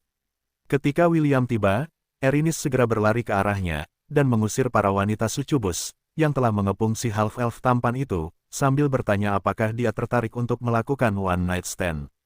"Aku benar-benar benci datang ke tempat ini," kata Erinis dengan nada kesal. "Ini adalah tempat terakhir di dunia bawah yang ingin aku kunjungi." William tidak dapat menahan diri untuk menganggukkan kepalanya tanda setuju setelah melihat pemandangan di sekitarnya. Beberapa pria dan wanita akan berzina satu sama lain di siang bolong, seolah-olah itu adalah hal yang sangat normal untuk dilakukan. Ekspresi jijik si halfling saat mereka berjalan di jalan-jalan teduh di Lust Abode, sudah lebih dari cukup untuk memberitahu William bahwa dia benar-benar benci datang ke tempat ini. "Kau mau membawaku kemana?" tanya William. "Ke satu tempat di mana orang-orang paling bernafsu di lapisan ini berkumpul," jawab Erinis. "Paviliun nafsu. Aku yakin salah satu istrimu ada di sana." Si halfling melirik William sambil mengerutkan kening. Meskipun dia tidak mengatakan apapun, si half-elf mengerti apa yang sedang dipikirkannya. "Istriku adalah salah satu dari 7 dosa mematikan, dan dosa yang dibawanya adalah nafsu," jelas William. "Itu menjelaskan banyak hal," jawab Erinis. "Jadi, Chiffon menanggung dosa kerakusan, menjadikannya salah satu VIP di kastil kerakusan." William mengangguk untuk mengonfirmasi pertanyaan Erinis. "Memang begitu." William mengangguk. Mereka berdua tidak berbicara setelah itu, dan hanya berjalan menyusuri jalan demi jalan, sampai mereka tiba di danau. Di tengah danau terdapat paviliun terapung raksasa, yang tampak surrealis di bawah matahari terbenam. Beberapa lampu kertas berwarna merah terang tergantung di sepanjang sisinya, menerangi sekelilingnya. Erinis memanggil perahunya, dan mendayung seperti tukang perahu, saat mereka menuju tujuan mereka. William memiliki ekspresi tenang di wajahnya, tetapi jauh di dalam, dia merasa cemas. Dia tahu, lebih dari siapapun, betapa penuh nafsu Putri Sidoni. Setiap kali keilahiannya lepas kendali, dia harus tinggal dan bercinta dengannya sampai dorongan yang tak terkendali itu berakhir. Remaja berambut hitam itu khawatir jika dorongan kuat itu tiba-tiba berkobar, istrinya yang cantik itu mungkin melakukan hal-hal yang tidak akan dia lakukan saat dia waras dan memiliki kendali penuh atas indranya. Beberapa menit kemudian, William dan Erinis melangkah masuk ke dalam paviliun terapung. Mereka langsung disambut oleh seorang wanita cantik, yang memperkenalkan dirinya sebagai Ariana. Dia adalah Nyonya Paviliun Nafsu, dan perannya adalah menjaga agar tempat ini tetap berjalan lancar setiap saat. Dia bahkan memegang lengan William, menempelkan dada lembutnya ke lengan itu, sambil bertanya kepada half-elf itu wanita seperti apa yang dia cari. Erinis segera datang di antara mereka berdua, dan mendorong Ariana menjauh, membuat wanita cantik itu terkikik. Jadi, sayangku, William, apa yang membawamu ke Les Pavilion? Tanya Ariana. Jika kamu mencari pengalaman yang paling menyenangkan, aku bisa merekomendasikan diriku untuk menghiburmu malam ini. Bagaimana menurutmu? Tawaran yang menggiurkan, tapi maaf aku harus melewatkannya, jawab William. Aku di sini untuk seorang wanita bernama Sidoni. Apa kamu tahu di mana dia? Begitu nama Putri Sidoni disebut, ekspresi main-main Ariana tiba-tiba berubah menjadi ekspresi terkejut. Maaf sayangku, tapi Sidoni adalah salah satu kaum tak tersentuh di pavilion, jawab Ariana. Saya telah diberi perintah tegas bahwa tidak ada tamu yang boleh mengunjungi dia dan teman baiknya, yang saat ini tengah menginap di kamar pribadinya di pavilion ini. Temannya, William berkedip bingung. Ada yang menginap bersama Sidoni di kamar pribadinya. Ariana mengangguk. Ya, aku yakin namanya Ashe, gadis malang itu. Dia telah menjadi mainan Sidoni, dan aku sering melihat sosoknya yang tak sadarkan diri di tempat tidur, dengan tubuhnya yang dipenuhi bekas ciuman, dan buah terlarangnya, yang selalu dipenuhi nektar, mewarnai surprise siang dan malam. Half-elf itu menghela napas lega setelah mengetahui bahwa orang yang menemani istrinya, Putri Sidoni, tidak lain adalah istri keduanya, Ashe. Dulu ketika William tidak bisa berada di sana, dialah yang bertanggung jawab untuk menahan dorongan tak terkendali Putri Sidoni. Bawa aku ke kamar pribadi Sidoni, kata William. Aku ada urusan dengannya. Ariana menutup bibirnya dan terkikik setelah mendengar kata-kata William. Aku mendengar kata-kata itu setiap hari, jawab Ariana. Pria dan wanita, baik yang tampan maupun yang cantik, ingin mencicipi buah terlarang Sidoni, tetapi dia selalu menolak rayuan yang datang dari orang lain, dan hanya fokus menyiksa Ashe setiap hari. Aku punya firasat kalau ini terus berlanjut, Putri Duyung berambut biru itu akan berubah menjadi masokis. Yah, bukan berarti aku peduli kalau itu terjadi. Aku hanya merasa dia menyedihkan karena dia terjebak dengan Sidoni sepanjang hari, dan tidak punya tempat untuk dituju. Tapi, kupikir itu demi kebaikannya sendiri. Jika seorang cantik seperti dia berkeliaran di jalanan Lust Abode, aku yakin dia pasti sudah dijepit ke tanah oleh salah satu penduduk setempat, dan dipaksa tubuhnya merasakan kenikmatan yang belum pernah dia rasakan sebelumnya. William mendengus karena jika itu benar-benar terjadi, dia akan mengabaikan kewaspadaan, dan menghabisi bajingan yang berani menyentuh sehelai rambut salah satu wanita miliknya. Bawa aku padanya, suara memerintah William membuat Ariana mengangkat alis padanya. Aku tidak bisa, jawab Ariana. Hanya orang-orang dengan hak istimewa yang bisa Ariana tidak dapat melanjutkan karena Erinis, yang baru saja berdiri diam di samping William, telah mengeluarkan lencana pendayungnya, yang membuat Ariana menahan kata-kata yang hendak diucapkannya di dalam bibirnya. Baiklah, karena seorang VIP datang untuk menemuinya, aku akan bertanya kepada Sidoni apakah dia bersedia bertemu denganmu, kata Ariana dengan nada sopan. Namun, aku tidak dapat menjamin bahwa kamu akan dapat menemuinya. Itu, baiklah, kata William. Katakan saja padanya bahwa William sedang mencarinya. Itu seharusnya sudah cukup. Ariana menundukkan kepalanya dengan hormat. Dimengerti, aku akan memberitahu Lady Sidoni bahwa kau sedang mencarinya. Memberikan pandangan terakhir kepada half-elf. Itu, Nyonya Paviliun terapung pergi dengan langkah mantap saat ia berjalan menuju area VIP tempat Putri Sidoni menginap. Dia cukup penasaran mengapa William terdengar begitu yakin bahwa Putri Sidoni akan bertemu dengannya, padahal banyak orang lain bahkan gagal membuat janji dengan salah satu wanita tercantik yang pernah menghiasi Paviliun terapung sejak Ariana menjabat sebagai pengurusnya 1300. Kau sudah keluar dari liga, nak.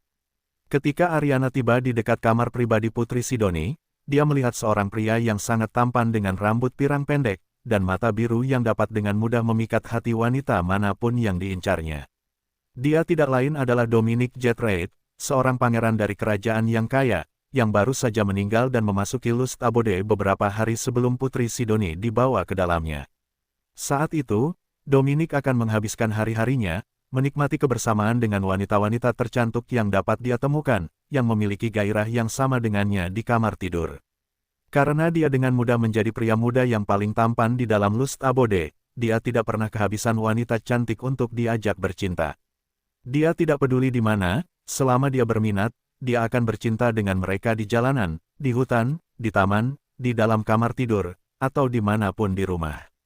Sederhananya, lapisan keempat dunia bawah mengizinkan tindakan semacam itu, karena disinilah para pendosa seperti mereka, yang telah tergoda oleh kenikmatan duniawi saat mereka masih hidup, akan dikirim begitu hidup mereka berakhir.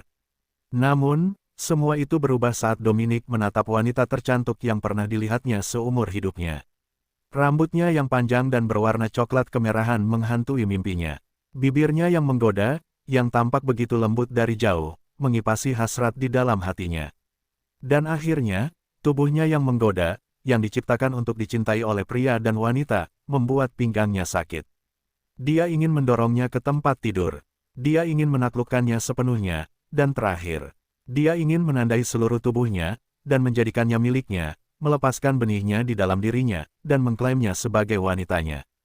Tidak pernah dalam hidupnya Dominic merasakan hasrat sekuat sekarang, demi seorang wanita yang baru dilihatnya sebentar setelah dia tiba di kediaman nafsu. Sejak saat itu, ia selalu datang mengunjunginya, berharap dapat melihat sekilas wajah cantiknya. Sayangnya, pintu dan jendela pavilionnya tetap tertutup. Hanya suara desahan lembut yang diwarnai kenikmatan, milik wanita lain, yang akan mencapai telinganya, mengipasi hasrat di hatinya, dan menyebabkan pinggangnya terbakar, membuat seluruh tubuhnya memanas dengan pikiran untuk menaklukkan wanita yang telah ia incar. Lord Dominic, Anda di sini lagi hari ini, kata Ariana sambil tersenyum saat ia berhenti 1 meter dari pemuda gagah itu, yang juga telah bercinta dengannya ketika ia pertama kali tiba di lapisan keempat dunia bawah. Ariana sayangku, maukah kau bersikap baik dan menyampaikan pesan untukku pada Sidoni? Dominic menjawab sambil memeluk wanita cantik di depannya. Katakan padanya bahwa aku ingin mengobrol dengannya. Obrolan sederhana saja, kau akan melakukannya untukku, kan? Tak lama kemudian, tangannya mengusap bokong Ariana dengan riang sebelum menyelinap melewati pakaiannya, dan menyentuhnya. Ariana tersenyum manis saat membiarkan Dominic melakukan apa yang diinginkannya pada tubuhnya. Sebagai penduduk lokal Lust Abode, ia telah merasakan kenikmatan berkali-kali di masa lalu. Baginya, ini adalah cara hidup. Sama halnya dengan bernapas bagi manusia.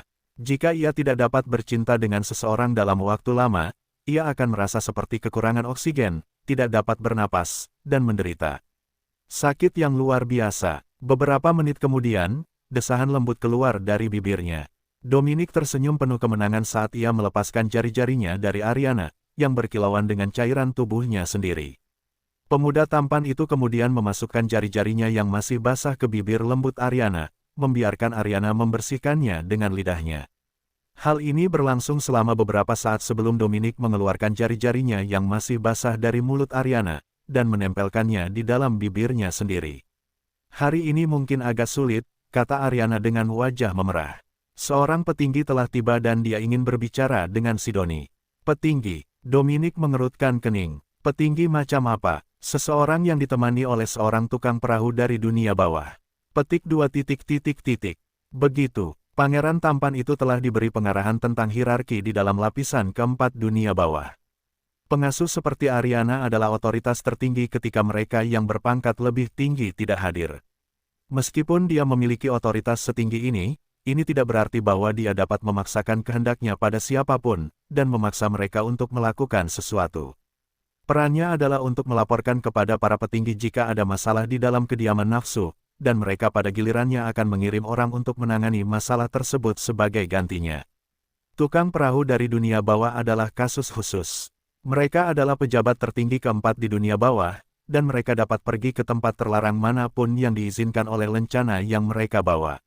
Ini juga memberi mereka wewenang untuk memerintah penduduk setempat di setiap lapisan neraka, membuat mereka menuruti perintah mereka. Apa yang ingin mereka lakukan dengan Sidoni? Dominic telah melabeli putri cantik itu sebagai wanitanya, jadi dia merasa bahwa sudah menjadi tugasnya untuk mencegah siapapun merebutnya darinya. Tenang saja, mereka hanya ingin berbicara dengannya, kata Ariana. Juga, Sidoni agak istimewa. Dia bisa berkata tidak kepada siapapun, dan mereka tidak punya pilihan selain mundur. Dia bukan seseorang yang bahkan orang-orang di atas dapat sentuh dengan santai. Setelah mendengar jaminan Ariana, Dominic merasa lega, tetapi dia tetap memutuskan untuk tinggal untuk memastikan tidak ada yang akan mengambil wanita kesayangannya dari sini. Pergi dan sampaikan pesannya, kata Dominic. Juga, sampaikan pesanku kepada Sidoni. Kau akan melakukannya untukku, bukan, Arianaku sayang. Ariana terkekeh sebelum mengedipkan matanya. Aku akan sampaikan pesanmu kepadanya, tetapi apakah dia akan mendengar permintaanmu atau tidak, itu sepenuhnya terserah padanya. Wanita cantik itu menyeringai sebelum berjalan menuju kamar pribadi Putri Sidoni, dan mengetuk pintu. Sidoni, ini aku, Ariana, kata Ariana. Ada yang mencarimu. Ariana samar-samar mendengar gemerisik pakaian dari balik pintu. Tidak lama kemudian, suara Putri Sidoni, yang membuat hatinya berdebar-debar, mencapai telinganya. Berapa kali harus kukatakan padamu, Ariana, bahwa aku tidak tertarik bertemu siapapun, jawab Putri Sidoni. Usir saja mereka seperti orang lain. Ariana sudah menduga Putri Sidoni akan memberikan jawaban ini, tetapi tetap memutuskan untuk menyelesaikan tugas yang diberikan oleh sang tukang perahu.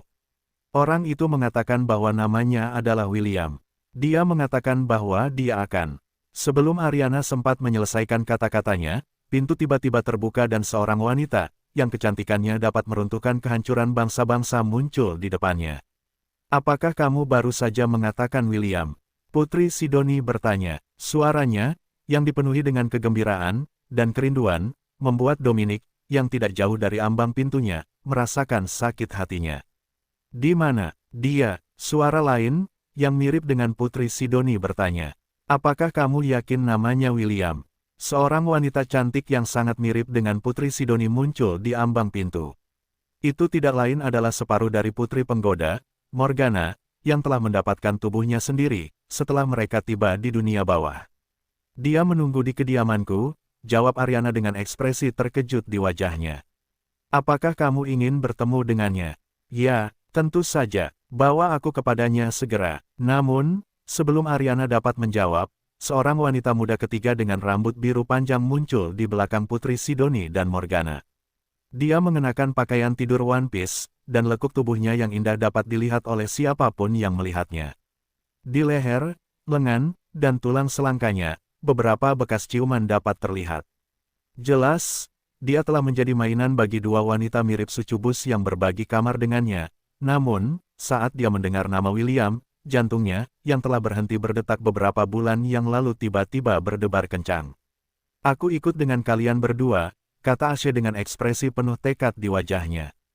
Putri Sidoni dan Morgana menganggukkan kepala sebelum menghadap Ariana, yang saat ini bertanya-tanya apa hubungan William dengan ketiga wanita itu, yang kecantikannya menjadikan mereka hadiah di lapisan keempat dunia bawah. Silakan ikut denganku, Ariana menundukkan kepalanya dengan hormat. Aku akan membawamu ke tempatnya. Tepat saat keempat wanita itu hendak pergi, Dominic tersadar dari lamunannya dan berjalan menuju putri cantik yang sangat diinginkannya. Sidoni, aku tahu kau tidak tahu siapa aku, tetapi aku ingin kau tahu bahwa aku sudah sangat ingin berbicara denganmu sejak hari pertama aku melihatmu, kata Dominic sementara matanya bersinar samar dengan kekuatan. Saat dia masih hidup, Dominic memiliki kekuatan untuk memikat orang. Meskipun dia sangat tampan, ada saat-saat ketika rayuannya tidak berhasil, karena aturan ketat yang diberlakukan pada wanita bangsawan yang menjadi incarannya. Setiap kali ini terjadi, dia akan menggunakan mata ajaibnya untuk memikat wanita-wanita ini, dan membuat mereka jatuh cinta padanya, mengabaikan keluarga mereka sendiri, dan orang-orang yang mereka cintai. Dominic menikmati gaya hidup ini hingga suatu hari, salah satu pemuda yang kekasihnya dicuri Dominic berhasil membunuhnya saat Dominic kembali dari kamarnya. Begitulah cara Dominic berakhir di kediaman nafsu, dan bahkan di sana, Dominic masih memiliki kekuatan untuk memikat orang. Putri Sidoni dan Morgana, yang kepadanya Dominic menggunakan kekuatannya, menatapnya aneh, seolah berkata, apa yang sebenarnya dilakukan orang aneh ini. Sebagai pembawa dosa nafsu, Putri Sidoni memegang mantra terkuat di bawah langit. Upaya Dominic yang menyedihkan untuk memikatnya hanya membuatnya merasa jijik terhadap pemuda tampan itu, yang ingin menjepitnya di tempat tidur sejak hari pertama Dominic melihatnya. Ayo pergi, Morgana mendengus sambil menarik Ashe dan Putri Sidoni ke arah Ariana, yang sedang menatap Dominic dengan ekspresi canggung di wajahnya. Silakan ikuti aku, kata Ariana setelah melirik Dominic sekali lagi sebelum berjalan kembali ke kediamannya, tempat remaja berambut hitam itu dengan sabar menunggu kedatangan istri-istrinya. Ariana hanya bisa merasa kasihan terhadap pangeran tampan itu, yang wajahnya kusut dengan ekspresi kebingungan setelah mantra-mantranya tidak bekerja seperti yang diinginkannya. Mencoba menggunakan mantra melawan dosa mematikan nafsu, Ariana hanya bisa menggelengkan kepalanya saat dia berjalan pergi, meninggalkan pangeran yang kebingungan itu di belakang. Kau di luar jangkauanmu, nak. Meskipun dia menyukai Dominic, dan bahkan menginginkan sentuhannya, Ariana tahu bahwa tidak mungkin pangeran tampan itu akan dapat meniduri Putri Sidoni menggunakan trik-trik kecil, terutama mantra-mantra, pada penjelmaan nafsu di dunia fana. Itu sungguh lucu, jadi Ariana pun berjalan sambil bahunya yang halus bergetar, seraya berusaha sekuat tenaga menahan tawa yang menggelegak di dalam dadanya agar tidak lolos dari bibirnya yang menggoda.